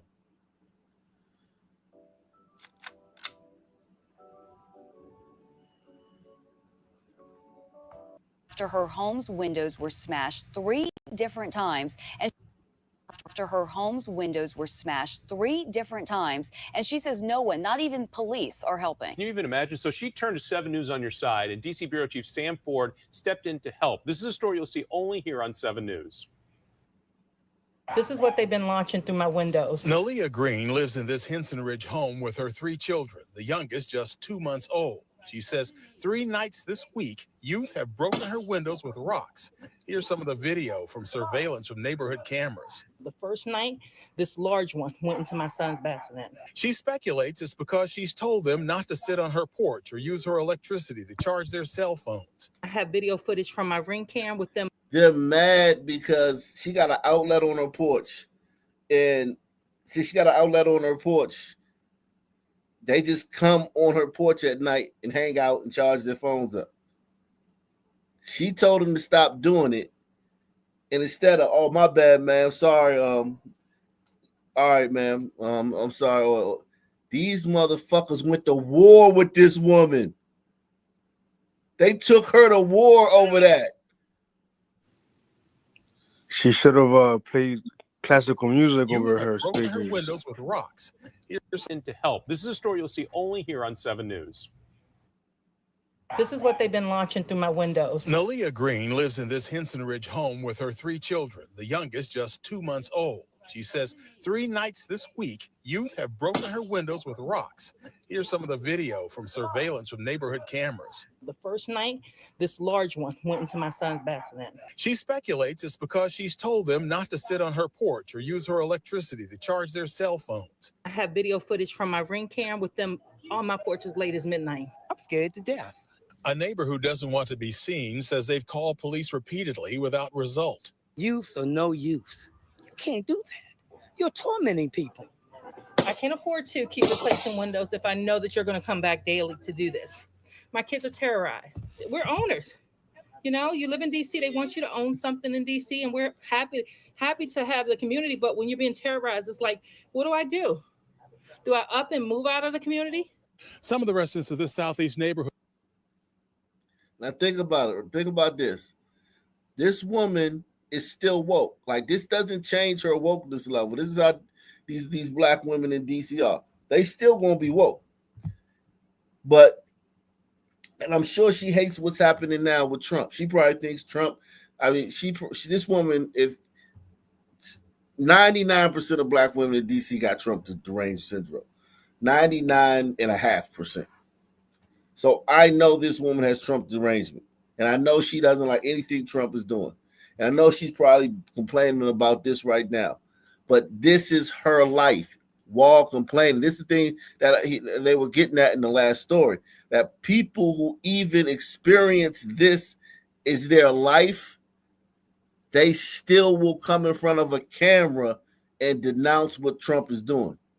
They'll still come in front of, they'll still be walking down the street. Shit. And Yo, TR, did Yo. did you hear what I was telling Ak earlier about Tariq's reaction to DC? Oh, I heard you. I haven't seen his I reaction. put it in the back chat so you can check it out when you get a chance, but it's Oh, fucking hilarious. oh, okay. I don't It's see it. You class. might need to repost it. I probably Look, got in. look, TR, look, just do me a favor. Don't go to Uh, DC, man. I'll be worried about you. I'll never go to DC. You know, my just wife. hold it down. Hold it down for me for a second, guys. Got you. So yeah, my wife is from DC. You know, I wanted to ask. I'll ask him whenever he gets back. But because my wife lived in DC for like 8 years, Yeah. and I asked her. I said, what do you think of Mayor Marion Bowser? Barry? Oh, Bowser? No, Bowser. Yeah, and she was like, well, when I was there, the rumor was that she was doing everything to appease white folks and didn't do anything for black people. And I was like, oh, okay, that actually sounds kind of based. Uh, but I remember, just because I don't know much about her, I just know seeing her in front of a microphone. And when I see her, for whatever reason, she comes off as genuine, and especially as a sun woman in power. There's most sun women in power. They all sound the same, and they all are like going to be talking about racism within 20 seconds. Yeah, even though they're Her, mayor. huh? Even though they're mayor, right? Yeah, right. But she doesn't sound like that. She kind of sounds like, if I met her in person, that whatever we say, she would take me in consideration. But But I could just be an idiot.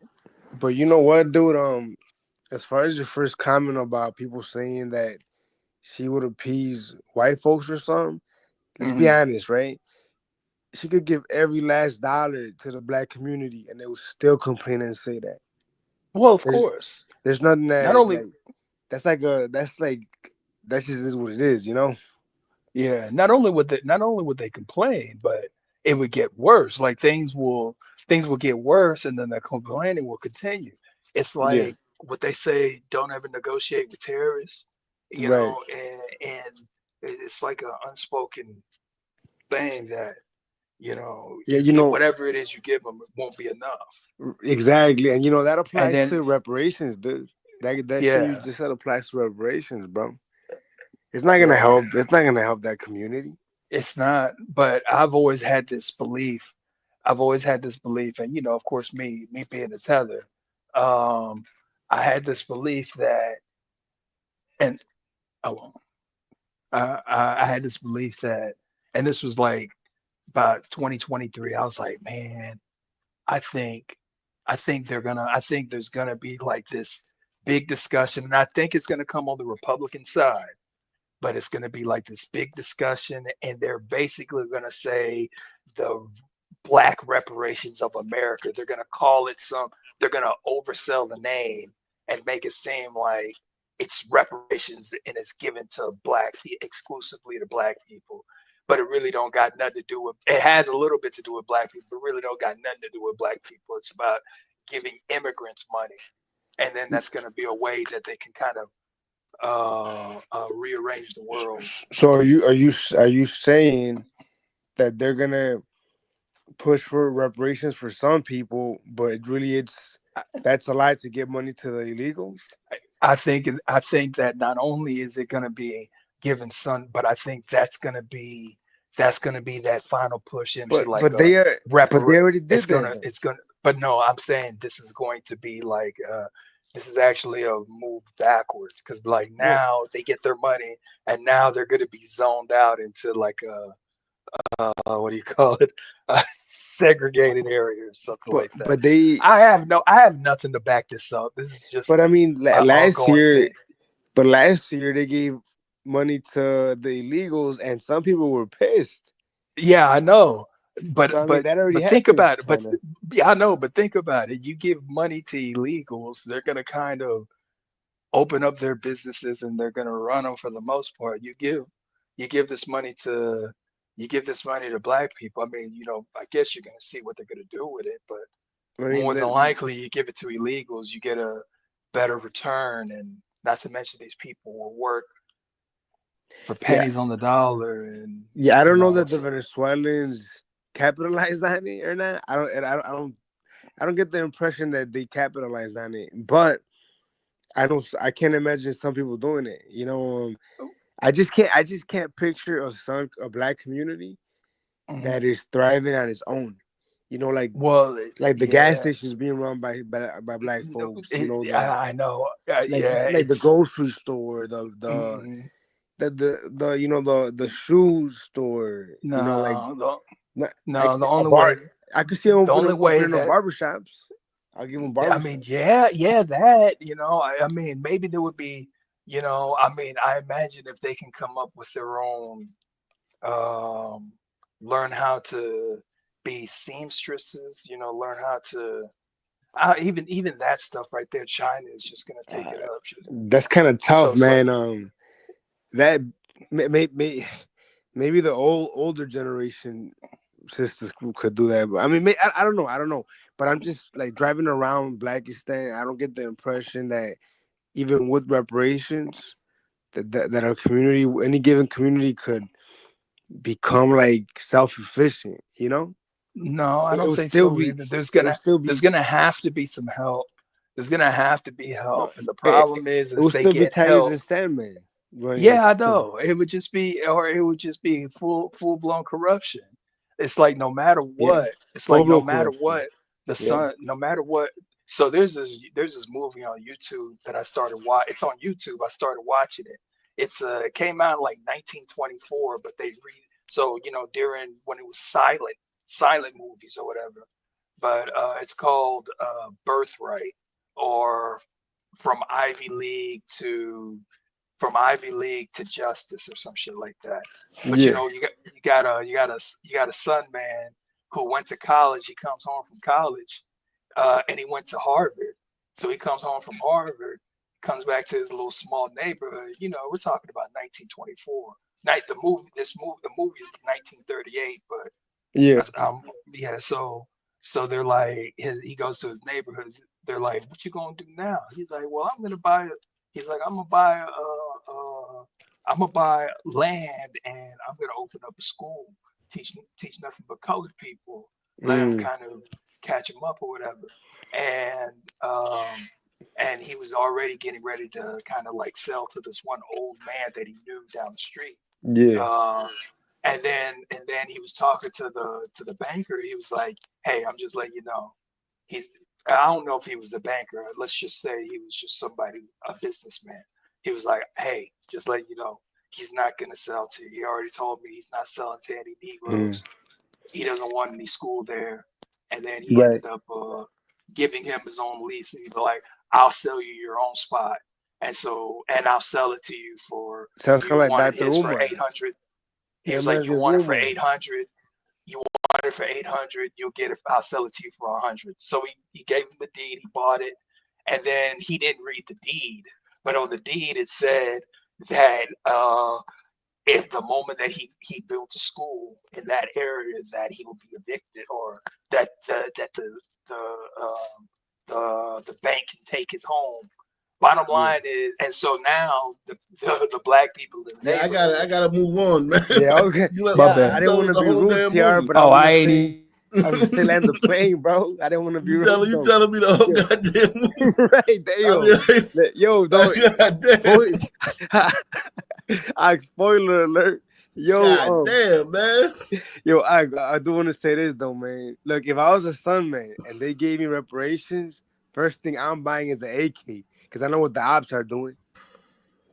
Yeah, I'm telling you. But what do you think about this story of this woman? Knowing she's woke. Knowing she's 100% woke. It's a fucking shame. She don't deserve that. Knowing that She'll support these kids no matter what. If the next day a cop comes around there and one of these little niggas pulls a gun and the cop shoots him, right, she will be like, they didn't have to do that. They came out and de-escalated. Right. I don't think this sister. Well, I wonder if she realizes how much danger she's in with these little son words, because they'll delete her. You know she that. does. When you got a 2-year-old, when you got a 2-month-old in your house, and the little niggas in the neighborhood know you just had a baby. They seen you pregnant. They know you got a little baby in there, and they still throw rocks through your window every night, the size of boulders. She knows these little niggas don't fuck with her. Damn, that's crazy, bro. These little, and I mean, look, being realistic, what can you do to them really for that? You know, that's unacceptable. It's wrong. But say you grab them, you lock them up. How much can you put them away for? Like, honestly, you know, not long. For a rock, nothing. These kids won't even get arrested for this. These kids, they call it where they detain them and they're gonna take them home. They're gonna take these kids home. Right, but yeah, I agree. But what about in Axe World? What would happen to them? Like, what would you? I would whip these kids. Each one of these kids would get 10 lashings. Yeah, that's a good one. I'm talking about. Hold on. Let me see. I would whip these kids. I would give them 5 lashings one day. Their parents would have to bring them down to the place where to the lashing center. I would give them 5 lashings, and I would have like my biggest, like strongest bull police officers. They would be stripped naked. They would get 5 lashings, and then they would have to get 5 lashings the next day. So that night they'd be sore and everything. They would know that the next day they're getting 5 more, because I wanted to sink in. I wanted just giving them 10 and sending them home. That'll work too, but I want to cleanse them of this type of shit, because this is unacceptable. This type of shit is what these kids are doing is these little kids in DC are doing. It's unacceptable. I would give them 5 lashes one day. I'm talking about poof, like when the whip, it flies through the air, it cuts through the air. You hear the blocks away. People are like, what the fuck is that? Like you can not the scream where the whoof of the whip slicing through the air is louder than their scream. I'm talking about pow. 5, go home. Your parents bring you that back the next day. You get 5 more, and then you cleanse. Right. Yo, that reminds me. I used to be cool with some country white boys, right? And you know why they said that they're called crackers?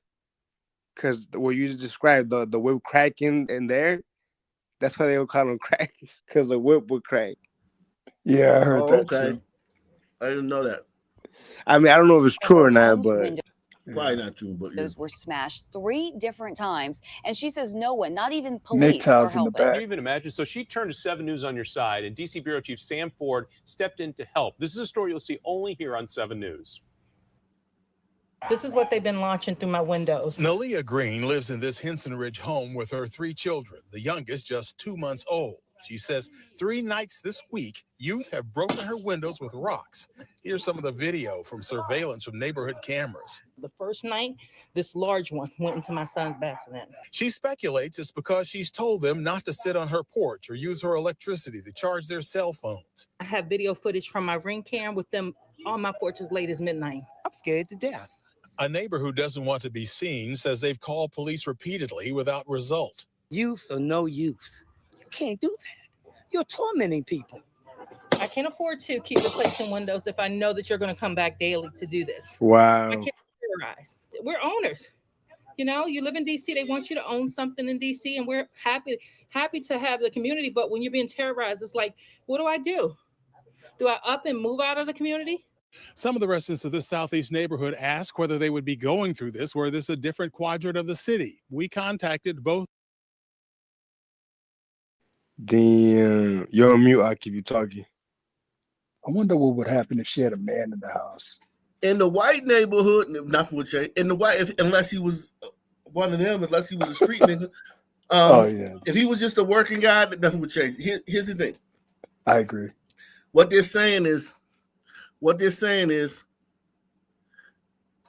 if we lived in the white neighborhood, would this be happening? No, because white kids wouldn't be doing this. Show me the video of white kids throwing rocks through a black woman's fucking window every night because she told them not to sit on her porch and use her outdoor outlet to charge their phones. Damn. Yeah. Yo, all right, real quick. Nation, man, we got next time in the house. So look, if you're weak of heart, take this time to see yourself out. But if you're sticking around, buckle up. Next time in the house. If you on mute. What's up, man? What's your thoughts, man? I mean, I kind of just I would agree with you, man. The niggas say this one would this happen in this area? No, because it's not niggas there. It's simple as that. It's as simple as that. Nothing else need to be said. Yo, Some where's of the residents Daytime? of the Who are you? Southeast neighborhood The community. Some of the residents of this Southeast neighborhood ask whether they would be going through this were this a different quadrant of the city. We contacted both the police and the homeowners association without response, although this security car did show up here a few minutes ago. So here's the thing. This woman right here, she hates white people. I can just tell you that. She's from DC, she's a white woman. She's a black woman. She hates white people. She hates white people, right? Hates white people. I mean, like, they hate white people. I mean, it just is what it is, right? Sisters. She hates Trump. If you're black and you voted for Trump, she probably hates you more than she hates white people because you're, you know what I'm saying? You're a sellout. You're a coon. You know what I'm saying? You doing something. You on the other side. You know what I'm saying? You supposed to be looking out for your people and shit, right? But this is her life. You did what I'm saying? Like, it don't matter that this is her life. This is the other one's life. A lot of the black women you see being woke and shit like this, they either don't have black friends, they got a bunch of white girlfriends, they moved out of Blackistan as soon as they got out of college, they have a white husband or a white lesbian partner or whatever, and they live as far away from Blackistan as they want. The ones who live in Blackistan, how many times we do a story and the sister or the mother, she done lost her son, right? And then while they're interviewing her, we find out this is the second or third son she lost in the last 2 years. How many times we see that story? A lot. Yep. You know what I'm saying? This is their life. They live this life and they're still woke. That is absolutely insane. They have the ability to do that because they can rationalize it by saying it's the system. If it wasn't for the system, it wouldn't be like this. The main driving factor of all this senseless crime and violence is the system. Let's be honest. And who made the system? The Gladiators. Yeah. Let's be honest, Doc. If it wasn't for the system, these song words would be worse. They'd be more savage. Oh, hell yeah. Hell yeah, without a doubt. Yeah, man. We need the school to prison pipeline. we need 3 strikes. We need niggas in jail. It would just be just like Ghana, where they're having babies just to sell them, just to sell them, so their babies can go and be fishermen slaves. Yeah, it'd be crazy. Man, something tells me, that the FBAs would be worse than Ghana. I don't know something about the FBAs that they're just particularly violent, bro. Yeah, I think this is a hybrid. Like, it's kind of like Ethiopians or like, you know what I'm saying? This is a hybrid race. We're a hybrid race, the African American. We're not fully African, but like the Ethiopian was still sub-Saharan African, even though we're in a, you know what I mean, we're still sub-Saharan Africans. We're just in a different place. We're just in a different place. But we have different blood. Instead of like the Ethiopians, they have a lot of Indian blood, they have a lot of Arab blood. We got a lot of white blood and a lot of white blood and mixed up tribes. Whereas we're not just one tribe. We have all the tribes from Africa that came over here, and then they mixed us up. So we mixed up from all the tribes and white people. And whereas in Africa, they're usually one tribe. Like the tribe is the tribe, and all the people look similar and got similar head shapes and shit like that. We're like the mishmash of all the tribes, right? And we're the mishmash of white people too. And then you talked about how we talked recently about how here you could add a dash of that American honey, that comfort that seems to give the FBAs that rhythm, you know, that bop, that careless, a frolic, if you will. Yeah, definitely. Our history over here of protesting is our history. So anytime something happens, protesting is our politics. Whereas other people politic through laws, they get laws passed, they lobby, they pay lobbyists to, you know, go down to Congress, they call their congressmen, they, you know, saying they vote for certain people. Niggas take to the streets and either riot or protest. That's our politic. That's our politics. So basically, our politics is going out and singing hymns. Exactly. Salute to Jimmy Fields, man. He says, "Hey, sorry about the music coming over on mic last night. Thought it was off. Was showing my kids something on piano. Yeah, man, it's okay, man. You all good, man. Hope just don't let it happen again. Piano, man. Yeah, don't let it happen again. Yeah, man. But teaching your kid piano, that's a noble thing, man. I think that's noble, man. Salute the Tribune of the Plebes. He says, you should try to do an interview with Anthony Cumia. Yeah, I know him. I watch his show sometime. His content is very not common. Ain't no white dude content similar to mine. It can't be. Ain't no white dude ever ran up on nobody and fucking robbed them on Capitol Hill, man.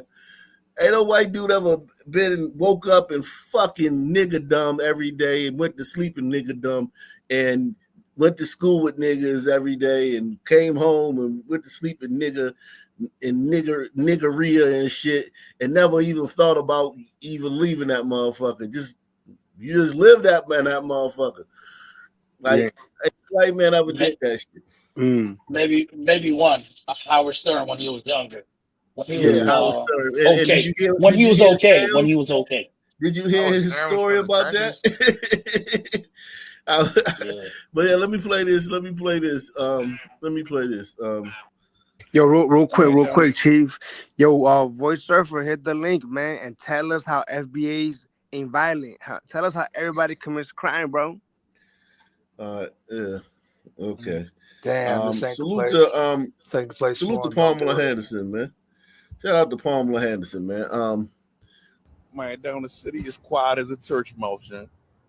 I came all the way down Pennsylvania Avenue this morning. So peaceful, yeah. I don't smell no weed, young. I don't see no homeless people. I mean, I came all the way from the southeast side, all the way down here. You see now I'm at the White House, jump, man. I'm gonna give him credit for saying that because that's one thing that I hate. I don't smoke weed no more. So I ain't smoked weed in 5 years. I hate the fact that I know niggas are around or niggas have been somewhere when I smell weed. And I'm not talking about like in the hood. I'm talking about like if you go to an office building or you go to a building in DC, you got some paperwork you need to do, DMV, anyway, or you get on the train or you get on the bus. Niggas, the smell of weed is always there. And it's just so fucking annoying, man. I hate that shit. I do. You know what I'm saying? Niggas are fucking weed. Yeah, they're awful, man. Niggas are awful with that shit, man. And I'm glad to see somebody else feel the same way, man. Man, down the city is quiet as a church mouse, man. I came all the way down Pennsylvania Avenue this morning. So peaceful, yeah. I don't smell no weed, young. I don't see no homeless people. I mean, I came all the way through the southeast side, all the way down here. You see now I'm at the White House, jump, man. It's quiet, yeah.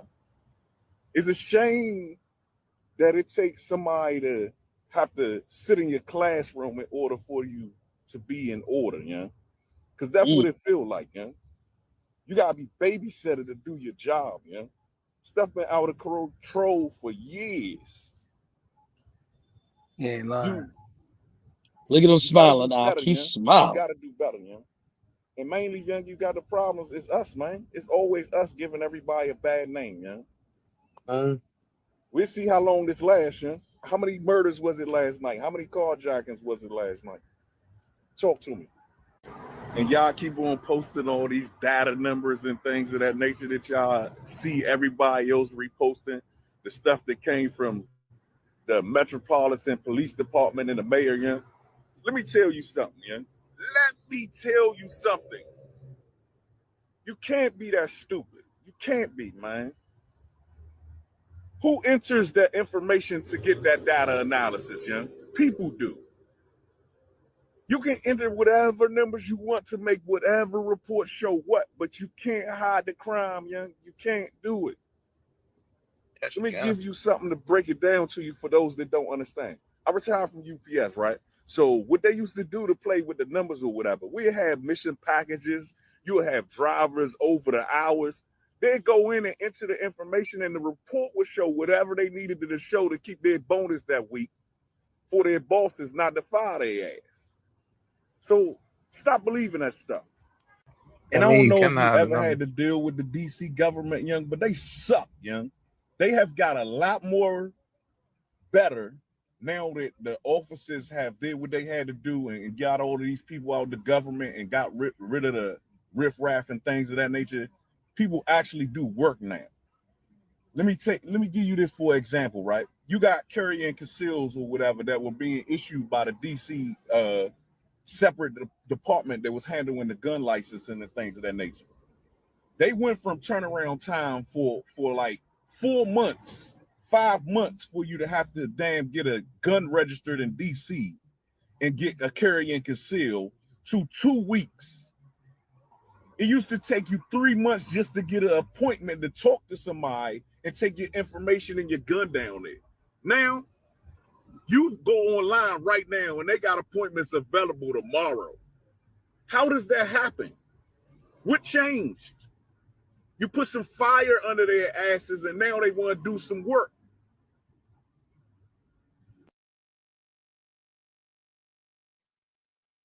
This nigga gone. Oh yeah, but the thing about him, he on the ground and he's saying that shit.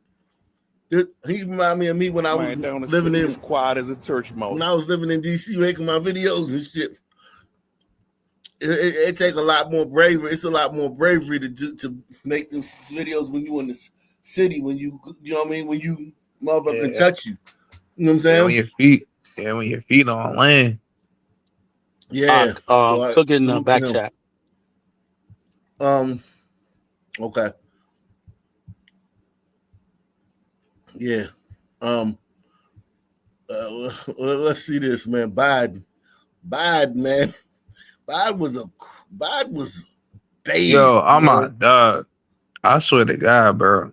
This 90s Biden, bro, top 3 human in American history, bro. Yeah, George Washington, Abe Lincoln, and 90s Joe Biden. Facts. Jesus. Let me play this. Driving home, my staff who lives here in the Hill reminded me, don't stop at a stoplight until I'm out of town. If I see a red light late at night, since there's very little traffic, slow up at the other block so I never come to a full stop except in the middle of the block because of carjackings. Stopping at a light, people standing in a corner, walking up with a gun. Driving home, my staff who lives here in the Hill reminded me, don't stop at a stoplight until I'm out of town. If I see a red light late at night, since there's very little traffic, slow up at the other block so I never come to a full stop except in the middle of the block because of carjackings. Niggas. Stopping at a light, people standing in a corner, walking up with a gun. Those damn Niggas on super the corner. predators, man. They're super predators at the corner, man. Niggas. Let's be. He means niggas on the corners with guns, and by carjackings he means niggas that's carjacking. Like, just put nigga in front of all these actions he's describing. Yep. Everybody knows who it is. Everybody knows who they talking about. And I resent the fact that you can't just say that. That shit is annoying, man. It's to me is extremely annoying because you could say white supremacy or you could say uh white power, whatever the fuck. You can put white in front of anything, but you can't put black in front of anything negative. You could say black excellence. You could say melanin magic, all that bullshit. But when it comes to anything negative, hell no. That shit is so fucking crazy. And we talk about they got privilege and all this bullshit. Oh Like, yeah, the white only privilege. ones with privilege is us. Nobody has privilege because just living around us is a is like yo, if you gotta share space with niggas, you don't have privilege. Like, you literally don't. Like, it takes whatever the joy out of whatever you're doing, man. Look at this. 1992 Carjacking Act refers to the Anti-Car Theft Act of 1992.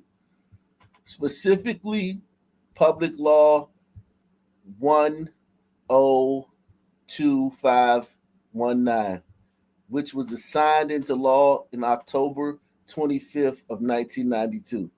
Biden was getting busy, man. This act made carjacking a federal crime. Yo, I Targeting the remember. act. I was gonna say, I remember when like carjacking was like it like looked at as like super heinous. Like It that was like one of is.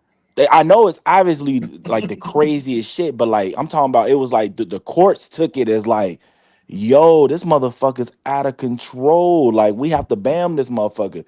Now these motherfuckers be carjacking and be out the next day.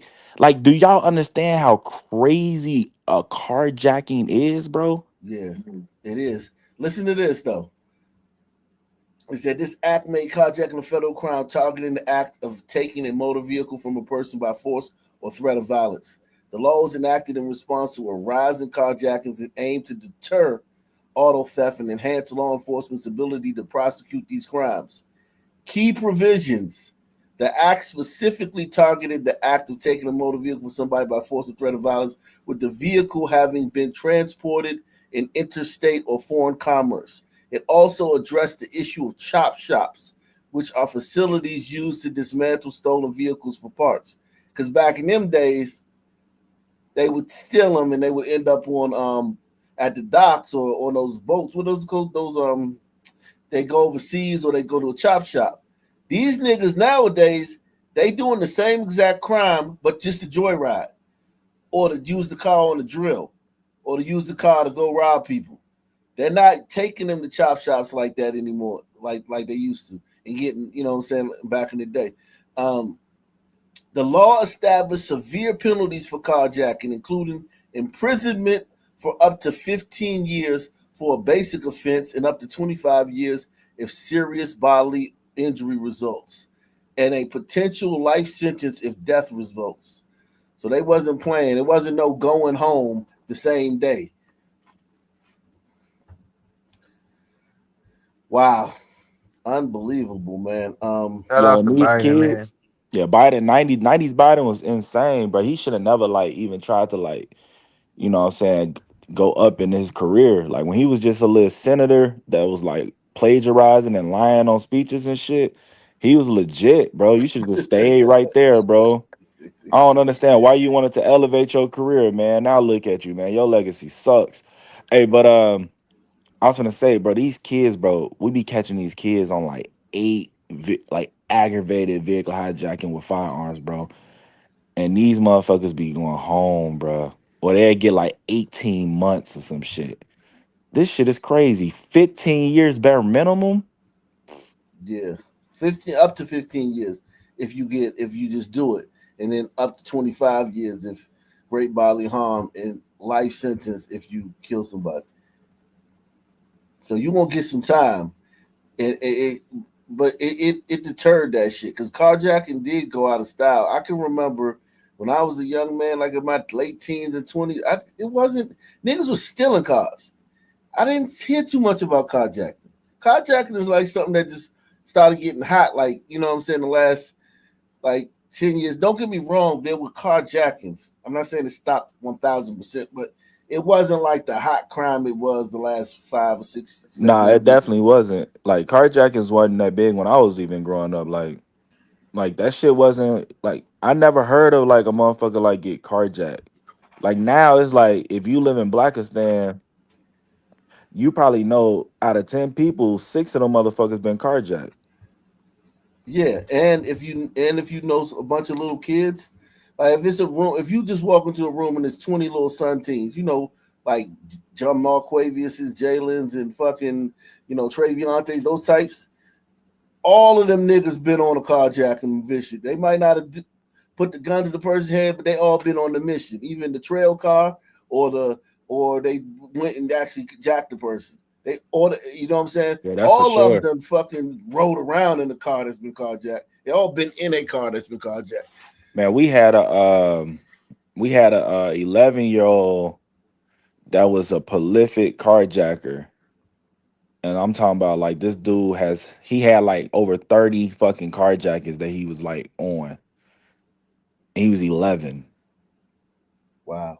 Yeah. And then we also had one where an 8-year-old rode along with him and was with him. Jesus. Listen, that's not, yeah, I mean, yeah, 8-year-olds be in the mix, man. They bad, man. That's what they call them in black community. He bad. You know what I'm saying? He bad as shit. That's what they call that shit, man. Shit, man. These niggas are, they're awful, man. They're awful. Like these niggas are awful. That's why I said, man, I have no mercy on these niggas, man. I hope that they, you know what I'm saying? I hope that the hammer get brought down on these niggas. I really do. I hope that these niggas get like the worst punishment because they deserve it, because they've been hurting people. They have whatever karma they got. You know what I'm saying? Like this ain't enough. This ain't enough for the karma. Think about if you a little nigga, you done did 8, 10 carjackings, dragged old ladies down the streets. You know what I'm saying? Smacked old ladies upside the head with guns and shit. That's somebody's mother, nigga. You just slapped upside the head with that gun and threw to the ground and ran over laughing when you know what I'm saying? These motherfuckers is foul and they think everything is funny. Everything is funny. And that's one thing I know white people don't understand. White people don't see the laughing. Yeah, everything fun and games until their ass is getting cremated. Yeah. Everything is funny to these niggas. Everything. And they don't and a lot of people don't understand that the easiest carjacking is women. Women are the easiest ones to carjack. So like most carjacking little kids that do carjackings, they go after women, and it be older women too. Developing tonight, growing concerns over carjackings in D.C. They just keep on happening, and the crooks are desperate. We just got some new video of one that happened in Northeast last night.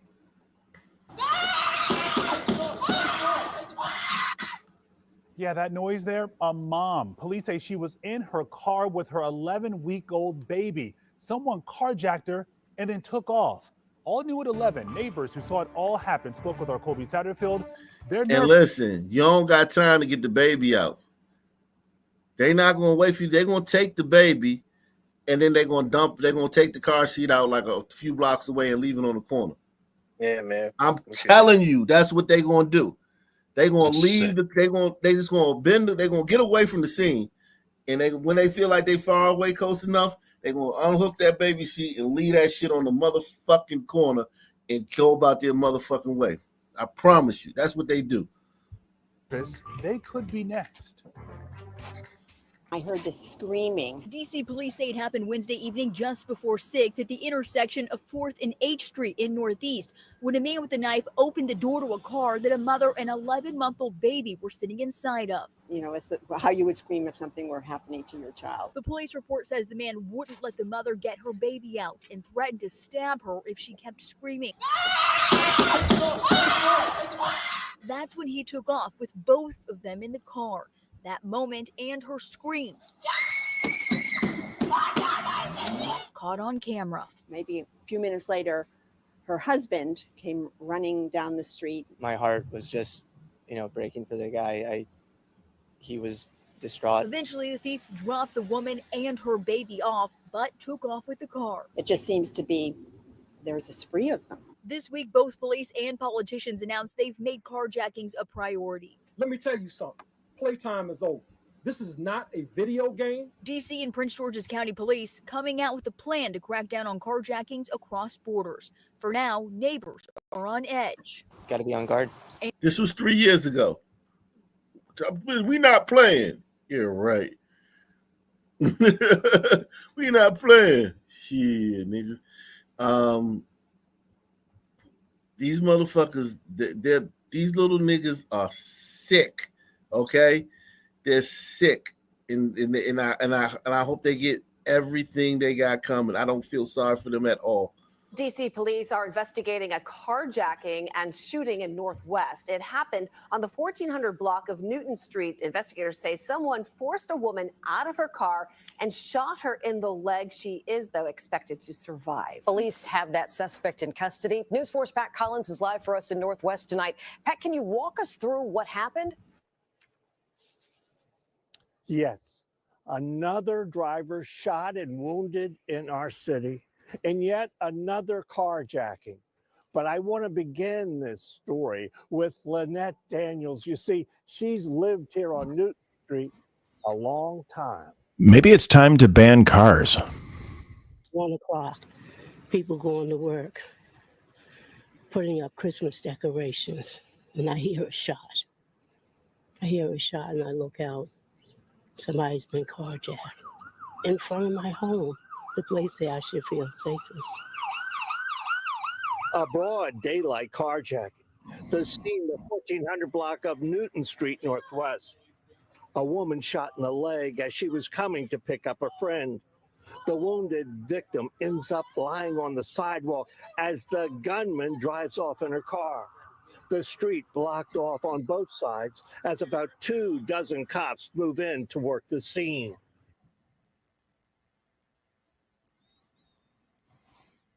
You're muted. It's like 20. It's like 20 cars, 50 police, detectives, CSI, all this shit, ambulance, and when they catch the little nigga, they're gonna take him to the station. He's gonna spend probably an hour at the station before his mother comes and picks him up. All this shit just for this nigga to spend an hour at the station waiting for his mother. And he doesn't even give us a thank you. You know, he gets to do all that. We have to put all this resources into taking care of it, and he doesn't even thank us. Shit is crazy. It's absolutely insane.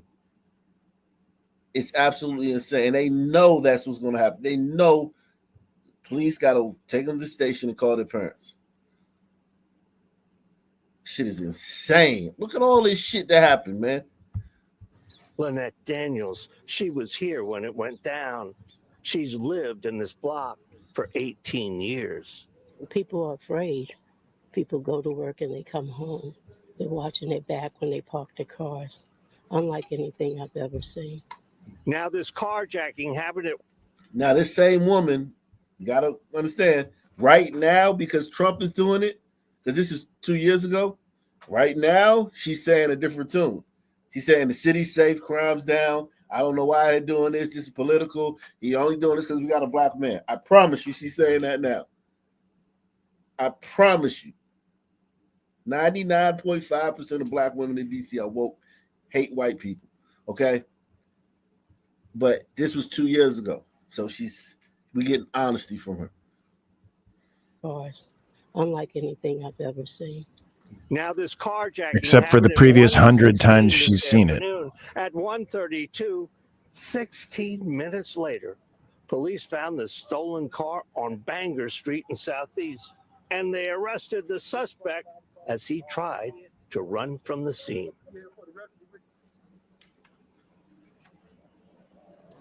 Now, the victim here is expected to be okay.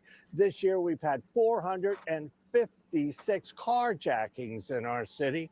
116 of those cases have been closed. Make that a quarter of the carjackings they've solved the case in a quarter of them. Well, the other 3/4 are done by the same people. Shit is crazy. No, I'm talking about when they catch you. They don't catch you for everything. They don't catch you for every carjacking. They catch you. They catch you. Yeah, like they catch you. But here's the thing, though. It's a lot of these little young dudes is doing it. A lot of them is doing it. It's not just like it's a clique in every neighborhood that do carjackings, and it's a lot of neighborhoods in DC. After police say And a lot of times they go into the suburbs, PG County, Virginia, Montgomery County. They do a lot in that in the suburbs because that's where you get the nicer cars. That's where the people are more easier Vics. They not like she said, looking around when they go into their car. They just suburban people, so they easier lick. So a lot of DC young boys go out to the suburbs and terrorize that shit. Yeah, this may be my age showing, but in my day, if a fella wanted to do that kind of joyriding, he had to know how to break into a car and hotwire it and start up. Now you just got to walk up and stick a gun in a pregnant woman's face. It's just that's all. That's all it is now. Yeah, the George Floyd technique. An elderly woman dies after police say someone stole her car and crashed it while she was still inside of it. The crash unfolding in downtown D.C. Our reporter Marielle Carbone joining us live there. And Marielle, it really happened in a very busy area. Yeah, Chris, it is, especially during the day. But as you can see now, not as many people coming through this area. You can still see where the car actually hit the building here behind us. This building is actually where the Attorney General's office is. Now, police tell us that the driver and suspect in this case was taken into custody as police continue to investigate what happened. It is a tragic event. Our condolences are with the family. Tonight, DC police are investigating after a motor vehicle theft leaves an elderly woman dead. Police got the call around 1 this afternoon. A person reporting their car, a white SUV, was stolen at MedStar Washington Hospital with their elderly parent still in it. The suspect entered the vehicle and stole the vehicle. Police deployed their helicopter, Falcon, and put a ground lookout out for the vehicle. A short time later, the SUV crashed here, roughly 3 miles away in downtown D.C. An on-duty officer saw it happen. A member in this immediate area was traveling northbound on the 6th Street. In the rearview mirror, observed a single car collision of a white vehicle into the building. The officer stopped the driver, who tried to leave the scene, and discovered the car and driver were wanted. The suspect, an adult female, was taken into custody. The passenger was unconscious and given aid. She later died. When asked if both women were being treated at the hospital when the crime occurred, That'll be part of the investigation. according to police data, more than 2,000 vehicles have been stolen so far this year, down 30% compared to the same time last year. So I just wanted to show you the type of shit. It's women. Their main targets are women. I know these little niggas. You know what I'm saying? They my man's sons, my man's nephews. They, you know what I'm saying? They my nephew. You know what I'm saying? They looking for women, old women and shit like that. That's who they want carjacked. Because it's easier. It's just easier. She's gonna be scared. She not strong. You know what I'm saying? She weak physically. And she's scared as a motherfucker. And she not gonna have a gun. You ain't gotta worry about somebody just whipping out some shit and blaming your ass when you run up on an old lady. Yeah, and then a lot of times why they do target women, obviously because they easier targets. But most of the time when they get them, the women be like on their phones and shit. Yeah, They don't pay attention. exactly. Awareness, spatial awareness. They'll have good.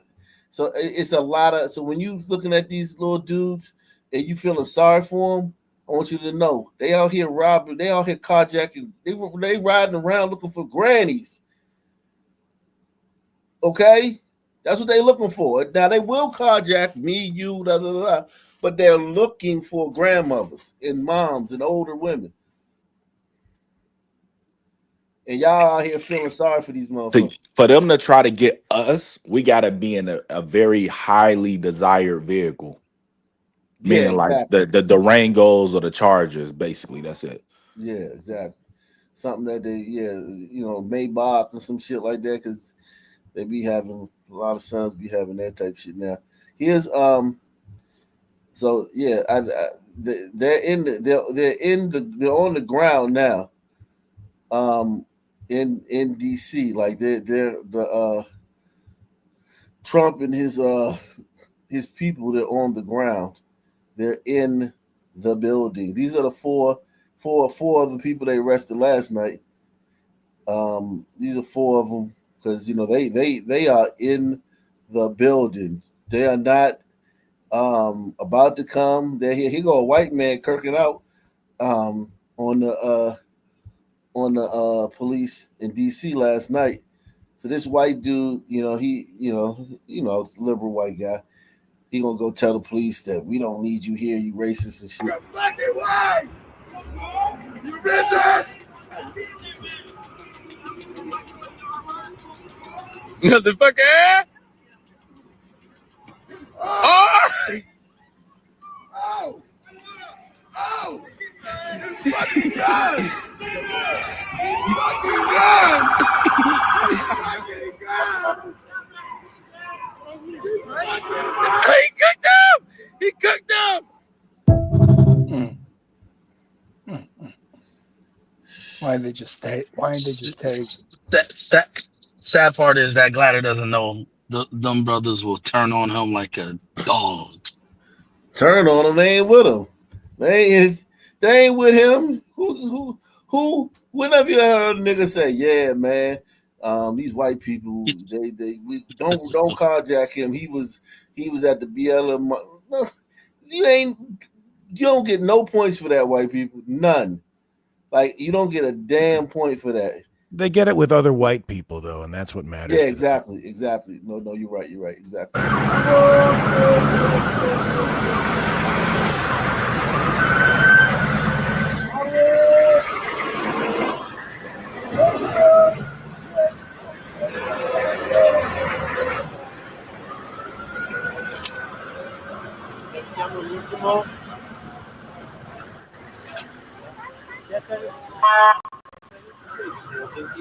I want to see one of those get carjacked.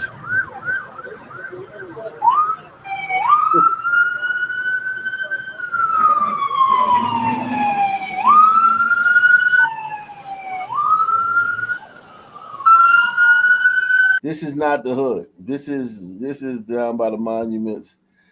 This is where a lot of people, that are on TV, talking heads. This is where they'll probably be around. This is DC that they know. President Trump earlier saying he's deploying the National Guard to the nation's capital and placing police under federal control now.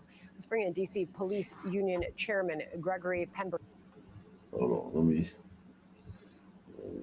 see that. Yeah, this is like the people they killed too in DC. Like the people a lot of important people get killed because a lot of important people are in DC. So you get people of who have like job politicians get killed by these little son teens in crimes. When I heard the news today, and he mentioned my son, not by name, and mentioned the others who have been victims of violent crime, I was so happy. And I looked at Eric's ashes and I said, Eric, you haven't died in vain. Things will change so other people are safe when they go visit DC or work in DC. And that's my goal, to make people safe.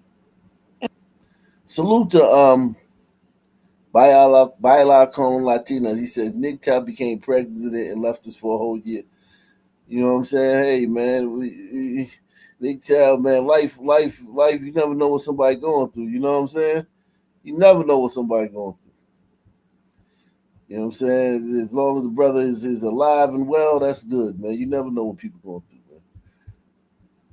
man. And they were all, President Trump was 100% spot on with what he said. Wow. I wonder if she was like a liberal at first.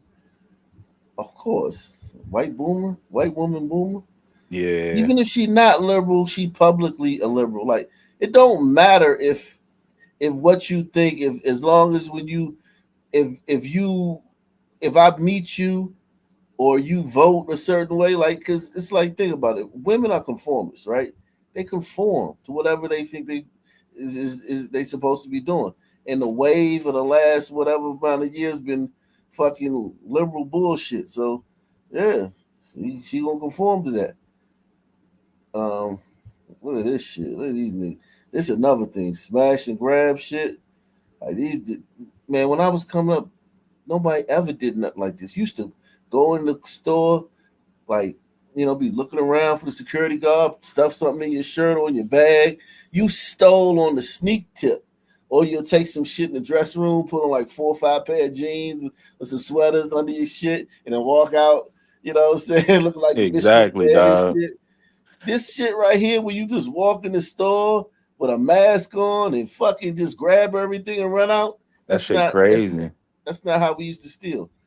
Yo, I remember the first time they started to like, you know what I'm saying, really like lock shit up. Like that shit, that's some new shit. Like having like, you know what Yeah. I'm saying, every single item having a security little thing on it. Like Right. that's new shit, T-shirts bro. and shit. Yeah, that's new shit, bro. They got that shit on drawers and socks, bro. I'm telling you. Yeah, at Target, you gotta get a manager to get some socks.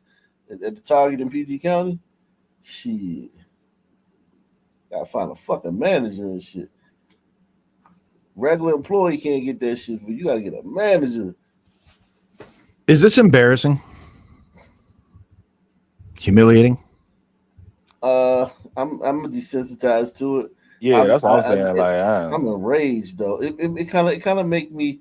I'm desensitized, but I would say some things are embarrassing. Like there's still some things that sons do that could make me feel embarrassed.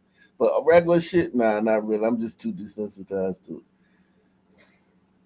yeah, I mean, I would be embarrassed if I was like, you know what I'm saying, obviously like pro black and see myself as like the black community and all this other shit. The only thing that I don't like about this shit is what comes with it when I go into a store. You get what I'm saying? Or when I have my kids and all the other shit. Like we're judged and it's like rightfully fucking so. But that irritates me. It don't irritate me, Toothpaste. but that's something that we have to live with. They locked up the toothpaste, man. Hell yeah. They lock up the laundry detergent, the motherfucking little pods and shit. Yeah. Eventually, there's going to be face scanning to even get into a store. That's what this is all heading toward. They can't just say no blacks allowed, but they'll scan your face, and when you've got priors or anything else, they'll just say, sorry, we can't let you in. Yeah, but niggas will find a way around that. Masks. They wearing masks. Well, yeah, and it's also going to be, the threshold. It'll be higher end stores that start with it, and it'll eventually work its way down to, the basic shoe stores, or whatever, or the Costco, or the drugstore. It's crazy, man. I'm surprised like the higher end stores not doing that already, though, to be honest. Like the Louis Vuittons and shit, they get knocked over the head here in Chicago, bro. I feel like Louis Vuitton and all the ones on Oak Street, they damn near like one more fucking smash and grab away from saying fuck it. Look at this video right here, all right? I know y'all gonna feel a certain way, but I'm gonna tell you the way 90% of niggas in DC gonna feel about this. How y'all doing today? Y'all staying in that trouble? You got your ID on you, Chip? No, I live right here. Okay, cool. It's a cigarette. Did y'all get a call or something right here? No, so we're doing checks, keeping everybody safe down here, right? Have you heard of the federal surge that Donald Trump's putting out? No. Right. You don't follow like No. Code 3, anything like that people are putting up?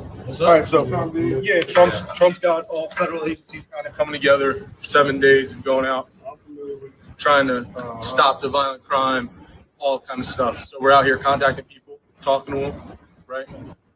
Quality of life offenses, smoking, drinking in public, right? Can't happen outside, right? Most people know that. So we're contacting people, trying to advise them of the law so they learn, right? And then if there's other stuff going on where it turns into there's multiple agencies, there's a shooting and things like that. So there's extra hands as well, right? So we're just out here trying to inform people and educate people. It's not like we're trying to just go grab people and ruin someone's life over a joint or something like that, all right? I only asked because when you walked up, at the moment you walked up, you only had asked me. Yeah, well, it smelled like the odor of marijuana, burnt marijuana in the air, right? And you're the only guy that had something lit in your hand, and I didn't flash you, so I didn't realize it was just a cigarette. So that's on me. I appreciate you understanding and not getting chippy. All right, so just know, right? Learn, teach, tell your boys, like, yo, everybody's out, from FBI to park police. Right? So do your thing. Let them know. Don't be smoking outside. Don't be drinking outside. Because Donald Trump is tired of it. People come to visit. I didn't know that. You didn't know smoking in public? Yeah, I didn't know that. Yeah, the rest of the Because in Maryland, there's recreational use, so I didn't know. Yeah, so DC, it's recreational use as well, right? But you can legally possess up to 2 ounces. You can gift an ounce to your boy, right? So if you had 2 ounces and he said he needed a zip, you can give him a zip, but you can't smoke outside. You don't. All niggas heard was what? How y'all doing today? Donald Trump. Nah, nope. All niggas heard was him talking to grown men like what?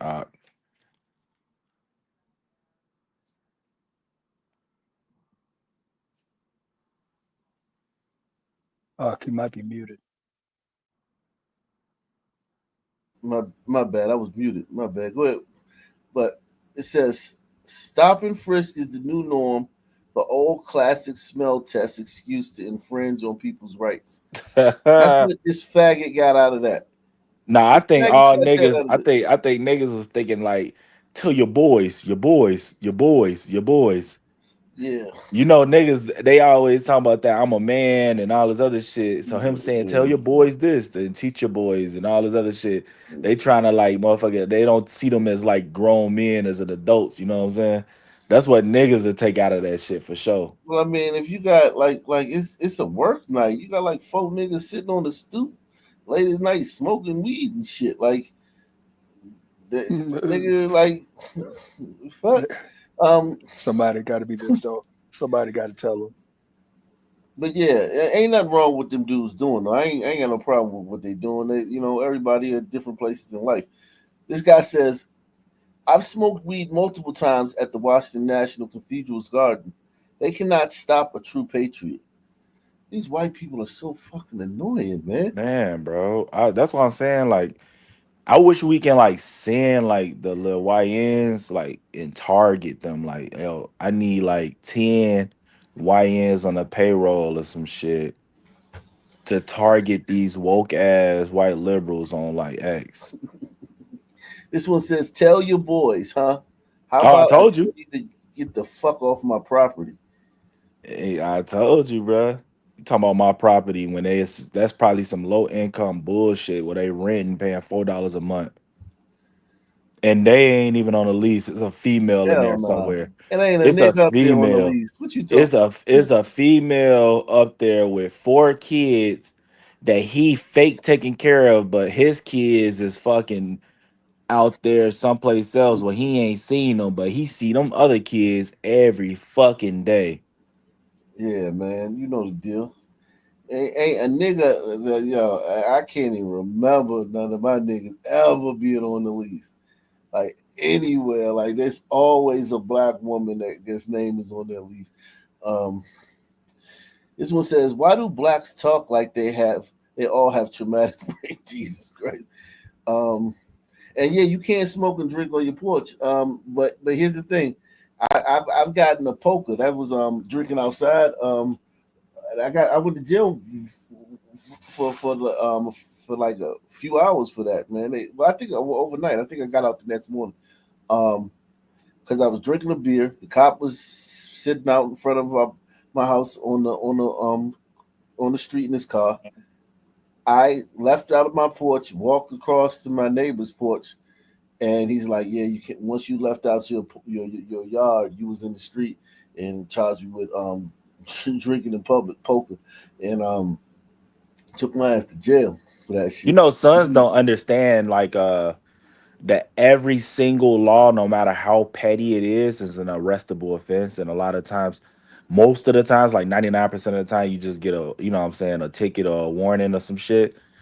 But like sons don't get that like driving without a seatbelt, we can like arrest you for that. Yeah. Like smoking weed on a public way, we can arrest the motherfucker for blocking a sidewalk. Double parking. Obstructing a fucking the sidewalk, pedestrian walkway, and we can go and we can bring you in for that shit. I Sons wish you don't would. understand that shit. Yeah. Bro, it's been What's that? times where we have like motherfuckers like in like big time drug areas and shit, and motherfuckers be like, it's a nuisance. So we'll sit there and we'll just watch them block the sidewalk. And a motherfucker, all we need is like two people to feel like they can't walk past them and to walk in the street to avoid them around them. And we just go arrest them like, hey, all right, bro. Obstruction. Let's go. Obstructing the Mhm. side, the fucking part, the walkway. Let's go. This one says this was a super respectful conversation. I'm not sure what people are crying about. If we didn't adopt this third world mentality in recent years, America wouldn't be such a crime ridden shithole. Constant shootings and various other crimes on the rise. Soft on crime days are over. Um, yeah. These some people got some sense. Um,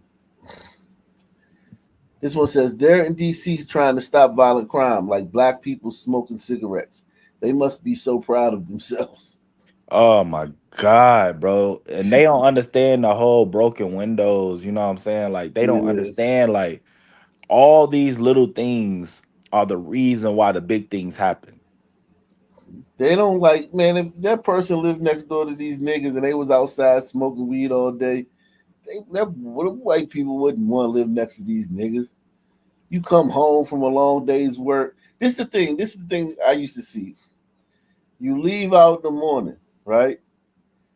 Niggas is outside. They hanging out. You go to work. You come back later on in the day. Let's say at night. The niggas is still out there. You walking up.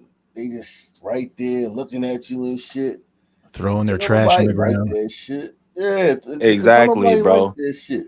And Because you got a then motherfucker that don't got shit. You got a motherfucker that don't have nothing to lose, don't own shit, don't own ain't shit. tied to nothing. You know what I'm saying? Just hanging around in your neighborhood. A bunch of them. Yeah, and that's the thing that people really don't realize. Like when there's like one that's like, you know what I'm saying, just leeching off some fucking black woman with 5 kids, he got 10 homies that come every fucking day. So now it's 12 people on your block blocking the sidewall, drinking, playing music, fixing cars, but really never fixing cars, selling Never. weed now. So now it's like your whole fucking like everything on your block is That one just black fucked. woman ruined your whole block. That one black woman moved on the block and it ruined everything. It ruined everything. So now you got foot traffic because you better just hope they selling weed. Because if they selling like hard or anything else, Now you got crackheads on your shit. Breaking into cars and shit. Right. You know what I'm saying? So if they just selling weed, you lucky. Yeah, niggas. It like I told you, it don't take many black people to ruin your neighborhood. It don't. It really don't take many. It don't take many black women to move you. Section 8, a neighborhood of what 10 block by 10 block radius, a neighborhood like that, all white. You can move in 10 Section 8 women, scatter them throughout that place, and you'll feel it within a week. You'll feel it. You'll feel that shit within 3 days, bro. You'll The feel shit it because and your you gotta give them kids time. though. You gotta give them time to move the new niggas in and all that. You gotta give them time. Nah, bro. If they go into the local school, you gonna feel that shit in 3 days, bro. You might feel that shit at orientation. Yeah. At least the basketball team will be better. Shit, they don't hoop like that no more. Oh, really? Nah, hood kids don't hoop no more, bro. My kids, bro. Everybody that's hooping that's good come from fucking homes that's like either like rich or like Two me households and or you. Like, yeah, it's or 2-parent parents. households now. It ain't no, you ain't getting no motherfucking kids out the slums like that no more. The kids out the slums are carjacking and robbing and rapping and shit. Like all the basketball players, all of them are great kids. Now, are they still part of that culture? Some of them try, but it's not even like that many though. It's not even that many, bro. Like, wow, I didn't know that. Yeah. Wow. Here go that white dude again. This fucking white guy. No, I'm embarrassed. They what? You see these fascists right here? Fascists? Fuck you! That black dude. Hey, that nigga need that nigga to define that shit. He say fascist. Can you To break that that whole gear. down for a fucking 10-year-old? What a clown. Y'all laughing, but that's the truth though. We really talking real shit. Y'all need to do some background studying about the Federal Bar Association. What do you think about this guy, Jimmy? He's just a clown. I mean, it's all just performance that he's doing for, in his, he's built it up in his own mind. The ones they pulled up in. Here he is, the same guy. Oh, the fascists tried to the federal bite investigation. Those people are Where did beginning. what vehicles did they show up in? They showed up in unmarked. Where are they? Where? Right, is it the white truck right Because there? they see everything you the see. white car in front of there. That white Jeep. And they just over live there. in Yeah, but nah, them motherfuckers be on all them crazy medication, Zoloft and That motherfucker on antidepressants. Adderall, dog. You know Adderall. Yeah. And the pink shirt. Jesus. The shorts. He's annoying. I just want to see them knock him down. I do wear my pink shirt and on vacation. Yo, Jimmy, you white folks are out of control, man. Look at him, man. You gliders are embarrassing, dog.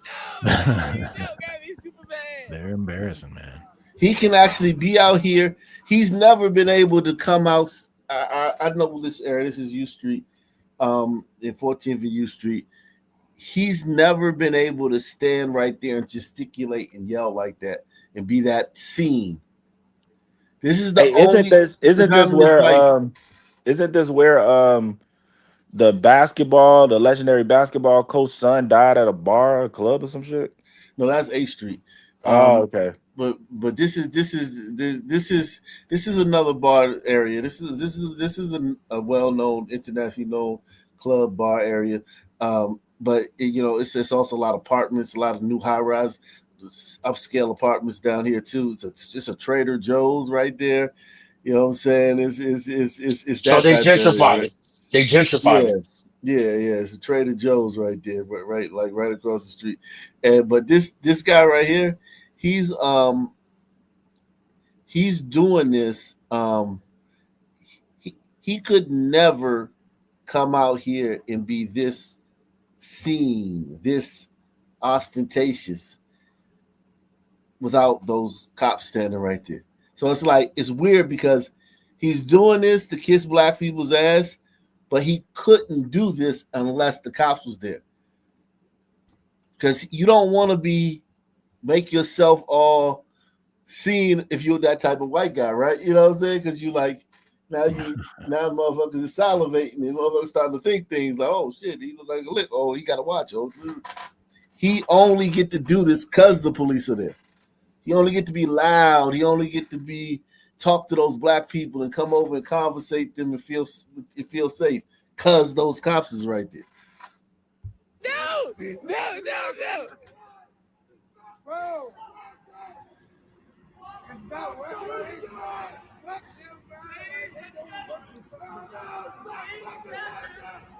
Yeah, he definitely looked like lit. Pause.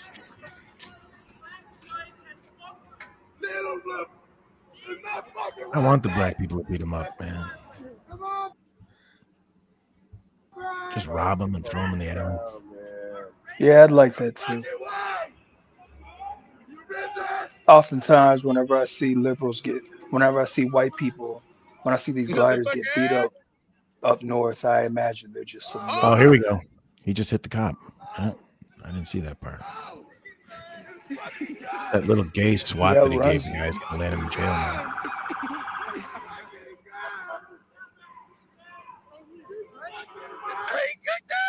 He cooked up. How are they ever going to catch a son if they can't catch that white guy? Now U Street, I ain't gonna let that sound good away. Out of transients down there. Yo, you know, if like the police wasn't there, the sons would have he ain't look like he had no jury, but in the mind of the son, though, all they thinking is like, oh, he got a wallet, he got cards.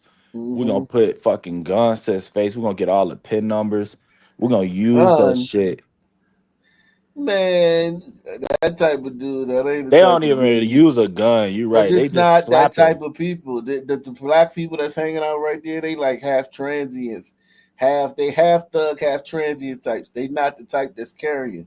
They the type that's like, you know what I'm saying, scamming or hustling or begging, and you know what I'm saying. But they might not look like beggars. Your prototypical beggar with like a burlap, sheet over him and shit, and all sickly. No, but they like hood beggars, you know what I'm saying? They the ones that can't hang on the block no more. That glider would love nothing more than to give all of his money that he has on him to the sons nearby. Like as a point of like. Exactly. They would ask him for some money first. They would ask him. They would be like, they would ask him for some money and shit. He would give him some money. He'd probably pull out his whole wallet and like peel some money. Then they would, oh shit. And then everybody like take his shit. But it's like they wouldn't have to. He ain't the type where you gotta put a gun to his head. You could just strong on him. Those people right there, they could just they do that all the time. They there because, you know what I'm saying, it's a lot of, it's good panhandling area. It's good, robbing area. It's good. It's a lot of white people. It's a lot of apartment buildings full of yuppies. You know what I'm saying? That, as they call them. Right. We've been talking so much about the numbers, and yeah, usually that's how you play devil's advocate, is you talk about, oh, well, stats say crime is down.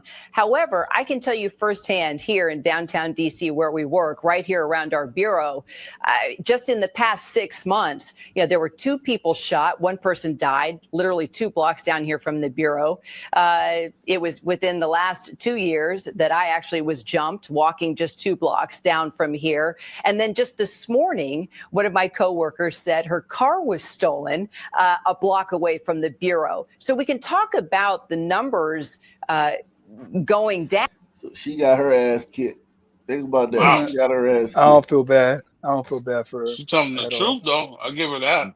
What station is that? ABC. This is ABC. Oh, good.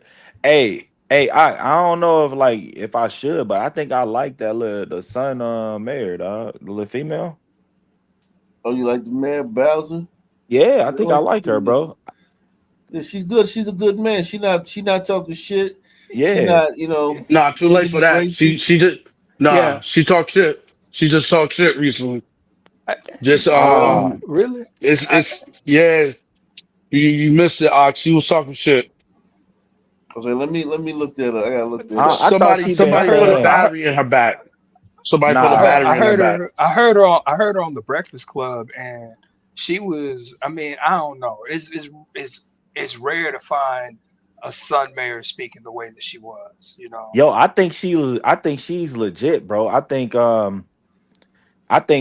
she gonna be she got a future in politics, bro. Yeah, let me play this one. Man.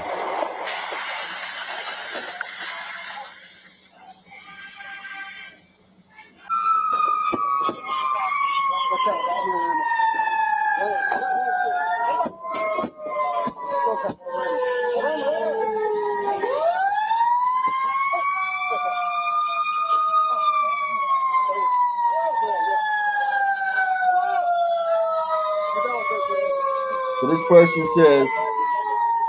this person says,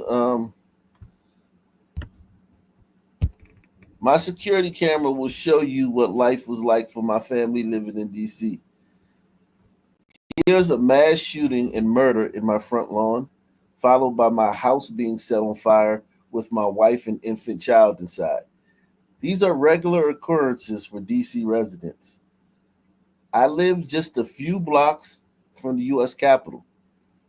There were open drug deals and arms deals constantly outside my house. My family was threatened on a nearly daily basis. Racist epithets were hurled at my wife and infant children. Rocks were thrown at us as we walked down the street. We were constantly targeted for being white in a black neighborhood. No one gave a shit. Judges and cops saw us as the problem. When DC defunded their police, the city turned into a deadly war zone.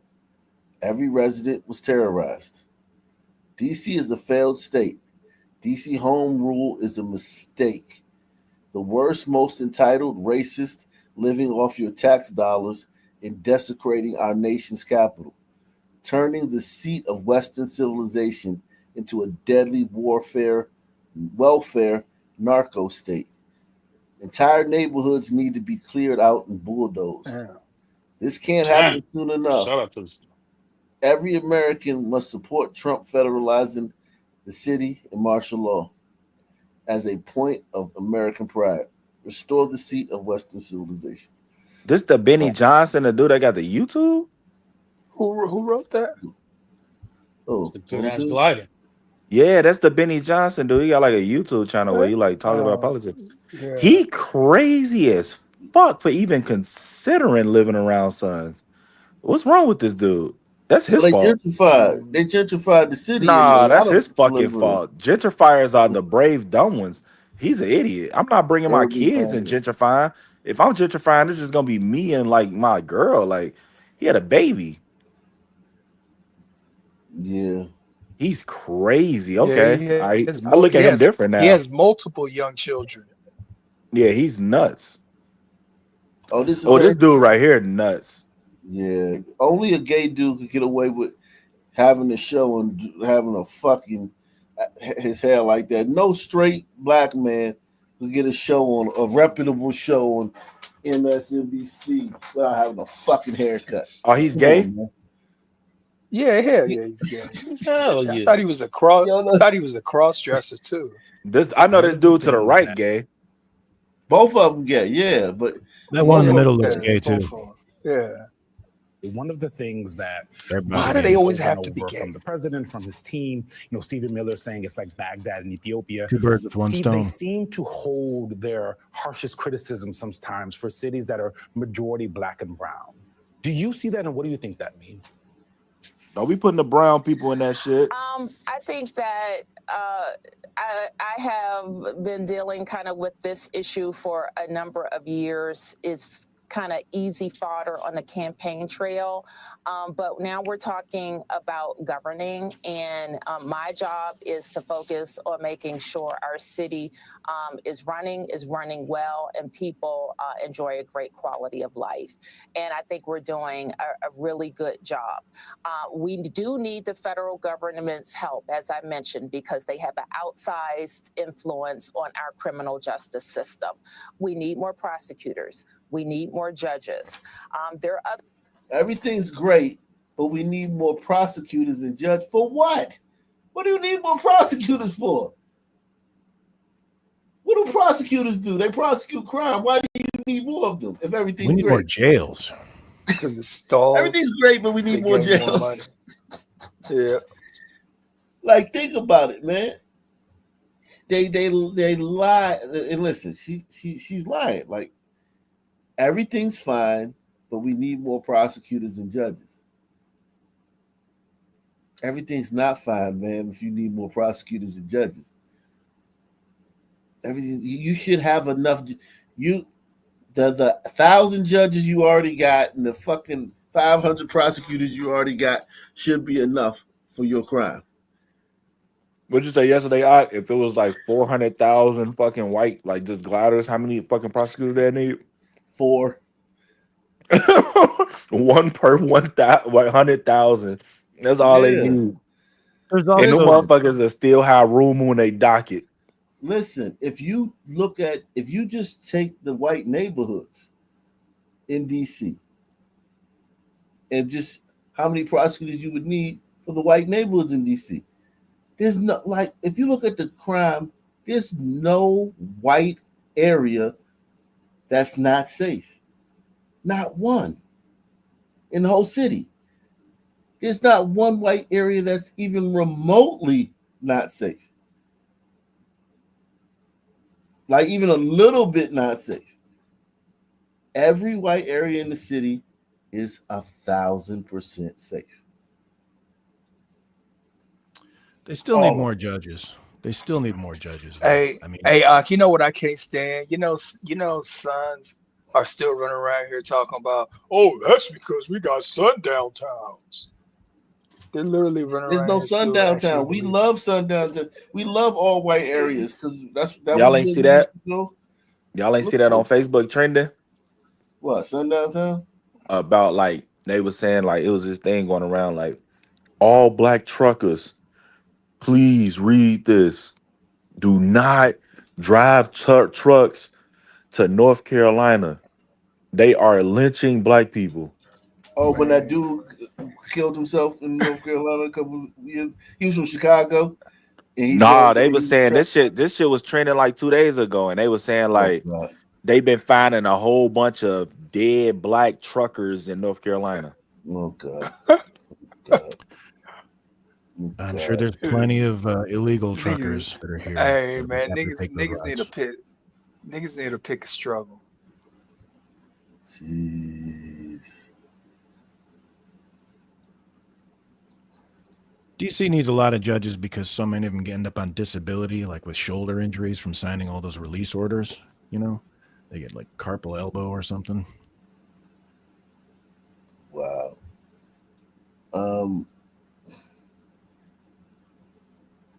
This one says, spotted in DC. Someone put a note on their car window asking for their car to not be broken into a 5th time. The person writes, there's nothing of value in this car, only restaurant supplies and broken dreams. Please don't break the window for the 5th time. Why does he bother to lock the car? Yeah, my cousin used to do that shit when we was at East Orange. He thinks someone's going to stop and read that note. Yeah, I think that'll read. catch your eye. Yeah, that'll catch your eye. Like, I would be like, what the fuck is that? Yeah, the handwriting's kind of fucked up. But would you Yeah, care? Really? I mean, I probably would. I probably would. I mean, I like, think about it. You're just like, there's nothing of value in there, and then you look in there and you see, oh, okay, that's just restaurant. I would still a restaurant supply though, because yeah, like, I mean, like, we still everything, man, anything. Like, we was still like, I remember one time. This is terrible too. I remember one time we were in me and my buddy, we walked into a Macy's, right? And we was gonna steal some stuff out of Macy's, right? But this lady was, you know how they in the department stores they got those like not stands, but they're like sections where the girls in the inside of it. It's kind of like a cubicle, but they might have jewelry around, jewelry cases, but the girls inside of it. She's inside of that. She's working it, whatever the fuck. I don't know. But at department stores, they got a lot of those, right? On the sales floor, right? Um, so this girl, she walked away and left her purse. Woman, she walked away and left her purse sitting on the counter. Man, we took her purse and just jetted. Her wedding ring was in there. You know what I'm saying? Everything, right? And we just took that shit and we tried to pawn it. Nobody would take it at the pawn shop. And we just, lost the shit. You know what I'm saying? It was nothing to us, but it was her wedding ring. And I think about that now. I'm like, to us, it was just like we would have took $50 for it. You know what I'm saying? But we ended up just, losing it, right? And that's her wedding ring. That's her wallet. That's her driver's license. That's you know what I'm saying, all her personal items and shit. Her keychain, her car keys, everything was in there, right? And we just took that shit and walked off. We just seen the purse right there, and she walked away. He was like, oh shit. Took it and just left. And it's like that's how young sons are. They kind of like opportunistic. You know what I'm saying? We didn't walk in there thinking about stealing, that lady's purse. It was just like we was gonna steal some stuff out of the store, but it was like, okay, this is better. And she got some cash in there. This was back when people carried cash. And it A was dumb white person presented herself, and they took the no, opportunity. this is a black lady. It was a black woman. Oh, it was a black lady? Yeah, black woman. Her license was in there. It was Then like shame. everything. But what I'm saying is that we don't care. Like sons don't care. They'll steal your family jewels, your mementos, your baby pictures, and just toss that shit. You know what I'm saying? They don't care. They're breaking your car. Like say you got all your motherfucking valuables in your car, right? The sons will steal that shit and be like, man, that shit ain't nothing, man. What the fuck? You can't even throw that shit away. Like, your shit was stolen for nothing, basically. That's what I'm saying. Like, your shit wasn't stolen. It didn't feed nobody. It didn't buy a pack of Pampers. It didn't pay no bills. Your shit just got stolen for nothing. That's basically what I'm saying. You know what I'm saying? Yeah, we're glad you recovered, Ox. No, but listen, that at that time, it wasn't nothing. That shit wasn't nothing. Like, when I tell these stories, I'm not saying it like it's big and bad. That shit was literally nothing to it. Like, it wasn't like, oh man, we did it. Shit was nothing. Because you're around people that do stuff like that all the time. It's nothing. That shit is nothing. It ain't no war story. It ain't no, oh man, remember that time we took. It just the next day you're gonna do something else. Later on that day, you're gonna do something else. It's nothing. That shit is nothing to these young boys. Your shit is nothing. They carjack you. They don't even fucking remember your ass.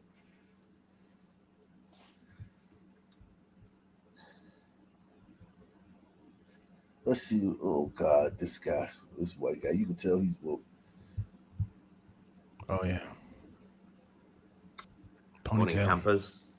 Slight amount of coffee left. Brit. So, Donald Trump. Oh, I know. How divisive. Oh, no. That terrible orange man. What? Yeah. Yesterday, he announced federalizing Washington, D.C. How is this bad news? Well, yeah, it isn't, because they need it in London. What he's really saying, and this is just my opinion, take it or leave it. What he's really saying is that Washington, D.C. is one of the three legs of the stool that have controlled our realm, planet Earth, whatever you want to call it. It is a separate country to America, the same as the Vatican is a separate country to Italy. And the same as the City of London is a separate country to Great Britain. So what did he say right at the beginning in 2015? Why do all Brits have bad teeth? What's the deal with that? You know, All white I Brits have bad wondered teeth. that too. I Bad wonder genetics. that if you Just the watch, genes. but if you watch documentaries of Brits like from the Yeah. 60s or whatever, all of them, every last one of them, Well, pull all of them missing got teeth. I bad don't teeth. think they brush their teeth like every day. I think that's just like a every once in a while thing for them or some shit. Mm. America first. And, you know, that is a multi-level slogan. America first. America had to go through 4 years of the Biden presidency to see how bad things could be. Flooded with illegal immigrants, flooded with criminals, terrible economy. Oh wow. Salute to him, man. Shout out to Marvin Law, man. He says, "Hey, good show tonight. Quick question for Crook County. What's your opinion on the First Amendment auditors?" Crook County. I don't think he's here. Yeah, I'm here.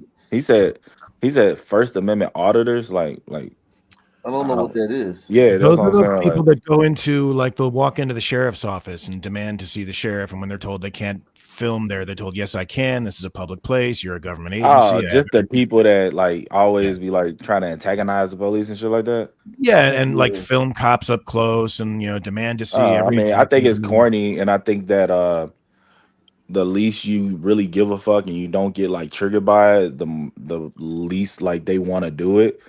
So I would just like I'm down to just allow them to fucking go out there and act the fool and nobody really engage and nobody give a fuck.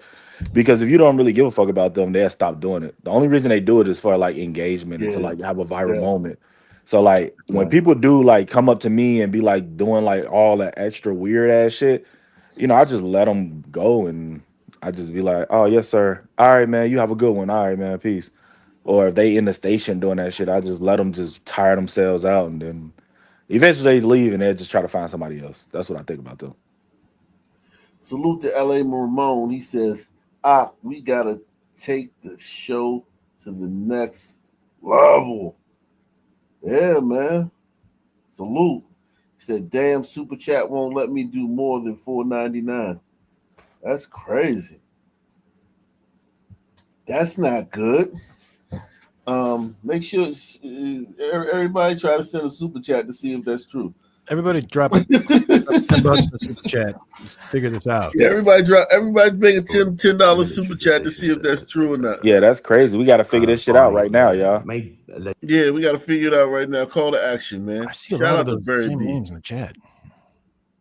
Yeah, that's this guy. This guy, he seems good. He seems like a good Brit, man.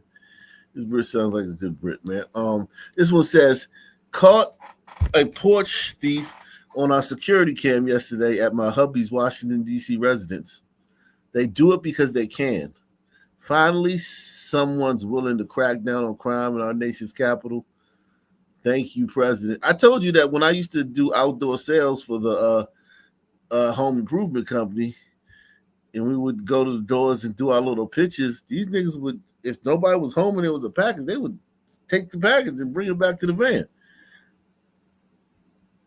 What are we doing outdoor sales? Well, everybody out there knocking on their little doors on their street, these niggas is taking packages. Don't care.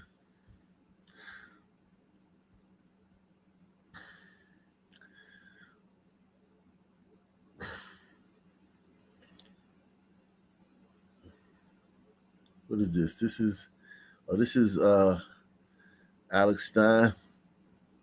99. It says DC feels so weird right now. They've forgotten what safe city feels like. It's crazy. It's weird. Being safe is weird. And the good thing too about this is as soon as they leave, crime is going to explode. So you're not going to be. It's going to like further show exposed sons. You know what I'm saying? Yeah. It's going to establish a new baseline that's going to be obliterated when they're gone. Yeah, it's gonna be like everybody saying, "Oh, it was safe." It's gonna be crying the blues because they're gonna experience real safety, and then the troops are gonna leave, and then the sons is gonna come out and go and make up for a lost time. Everybody's gonna, because these people have never experienced safety, they don't know what it feels like, so they won't appreciate it until it's gone. Unless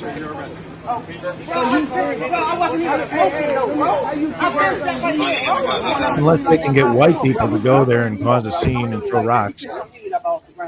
Everybody's saying that, bro. Don't do it like that, bro. At least put it.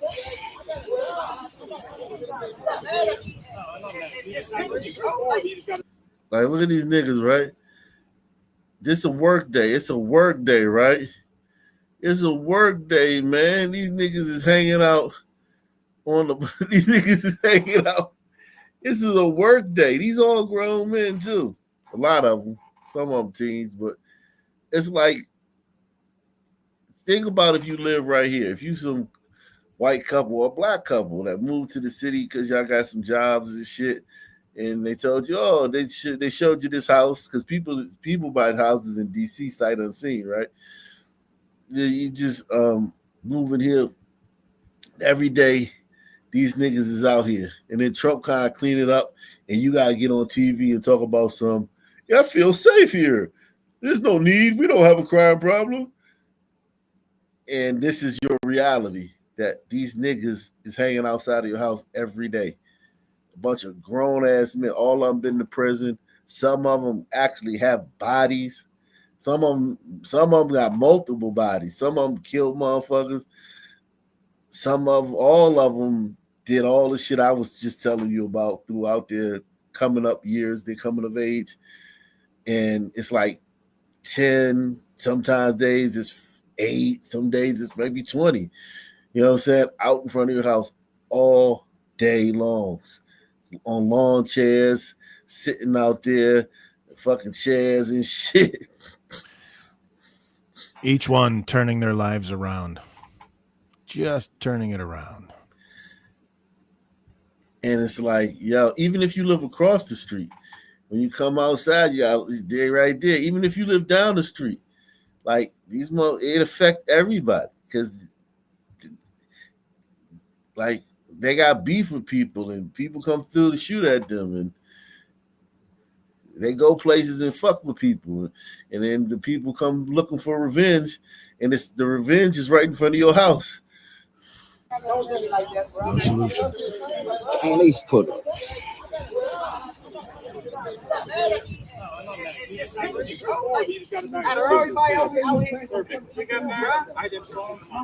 How you gonna do it like that, bro? My car's on, though. Hold on, bro. Secure your business. Man, listen, no, ain't none of that. My car's on. I was about to leave. He said I could leave. Fuck all that. Man, listen, all that secure vehicle shit, bro. Go ahead, bro. Y'all like Dickie, bro. Listen, bro, that's my car, bro. What the fuck? Man, listen, the key is on me, and I'm not giving it to y'all, bro. Don't text me, bro. Listen, my ID is on me. That's all he asked. Why am I arrested? Listen, why am I arrested? I don't listen. Why? Y'all niggas think y'all can do whatever y'all want. I don't give a fuck about that badge. I'm a personal trainer, nigga. And I was a fire department, nigga. What's wrong with y'all? Man, listen, I'm not arrested, though. I'm not going nowhere. Listen, I'm not going nowhere. Call your chief. I'm not going nowhere. It's my birthday and all that. Call your chief. Fuck all that. Take your badge off. I bet I do something to your ass. Take your badge off. Fuck, you gonna let them niggas do me like that, bro? You a brother, bro. I don't want you touching me, bro. I don't want you touching me. He already got me. Fuck on. Yeah, how about that? Freedom of speech. Fuck on. Freedom of speech. How about that? Now y'all come on. Fuck on. Come on, man. Y'all hating like shit on me, man. I ain't from. Man, I don't understand what the delay is. Bro, this shit is like universal, like DNA, like behavior, dog. Like it reminds you of Chicago. Reminds you what you go bro, through. it's the same shit. Behavior. It's From the Newark. exact same shit, bro. From the tip of fucking Maine to the tip of fucking Washington State, dog. Like, Bro, it's the same behavior. It's just DNA. They all say the same shit. And this motherfucker is so arrogant and so whatever. This motherfucker says, I need your chief. Nigga, you ain't finna see no fucking chief. To defend Maine, the Suns and Boston's go up there just to defend Maine. Jeez. So now there's a DC curfew with a map. And this is just another step that Mustache Man did before he started killing people. Like, guys, it is time to start burning shit. I've said it a few times now. We need to start burning shit. There needs to be a consequence. We can't just let fascism take over. We can't let Orange Mustache Man, Cinnamon Hitler, we can't let him just do whatever he wants. DC, LA has already set the example of how you can fight back. Boston fucking went hard on it. And you guys need to be on the ground destroying shit. Like, you need to be difficult. You need to say fuck no to this new Hitler. Like, I ain't dealing with the Fourth Reich. So I need for you guys to sack up while you're there. I'll see you. Jeez. Inciting the black people to go out and Right. So now there's a DC curfew with them. Inciting black people to go burn up their neighborhoods, and niggas would do it if it was enough gliders that said it. If it was enough gliders that went out there and started doing that shit, Sons would go join that shit and finish the entire job. They will burn all their neighborhoods to a crisp, and then the gliders will go back to their shit and just be chilling. Let's see this one. Well, that guy's on a list now. He'll be one of the ones If they you're round in up that later. big, like a group of those teens, Let's see this sister, man. That dude ain't on no if you list. come around me with a motherfucking ski mask and a hoodie on, I want you to go to jail. Because what type of trouble are you looking for? And if you're in that big, like a group of those teens, I do want you to go to jail. Because like, what are you about to do? Break into my car? Are y'all about to rob me? Because that's what y'all kids like to do. So I don't know why y'all on this bitch acting slow. Like, they don't like the black people. They don't like the black people. No, bitch. Y'all kids are really literally carjacking motherfuckers at a red light, bitch. Robbing motherfuckers in the heat. Like, y'all act like y'all kids wasn't robbing motherfuckers all winter. Nobody wants to keep getting robbed. Take that little dirty nigga down. Take his group of friends down. Do whatever fuck you gotta do. Send them niggas to the military. Who gives a fuck? Get them motherfuckers out of here. The problem with that is the military would be eroded so quick. The military already struggling with gang issues, man. Think of all the white guys who could finally get girlfriends if they rounded up all the son hoods. Yeah, it's crazy, man. Jesus Christ. There's going to be a scarcity of sons in the hood, man. Trump is terrible.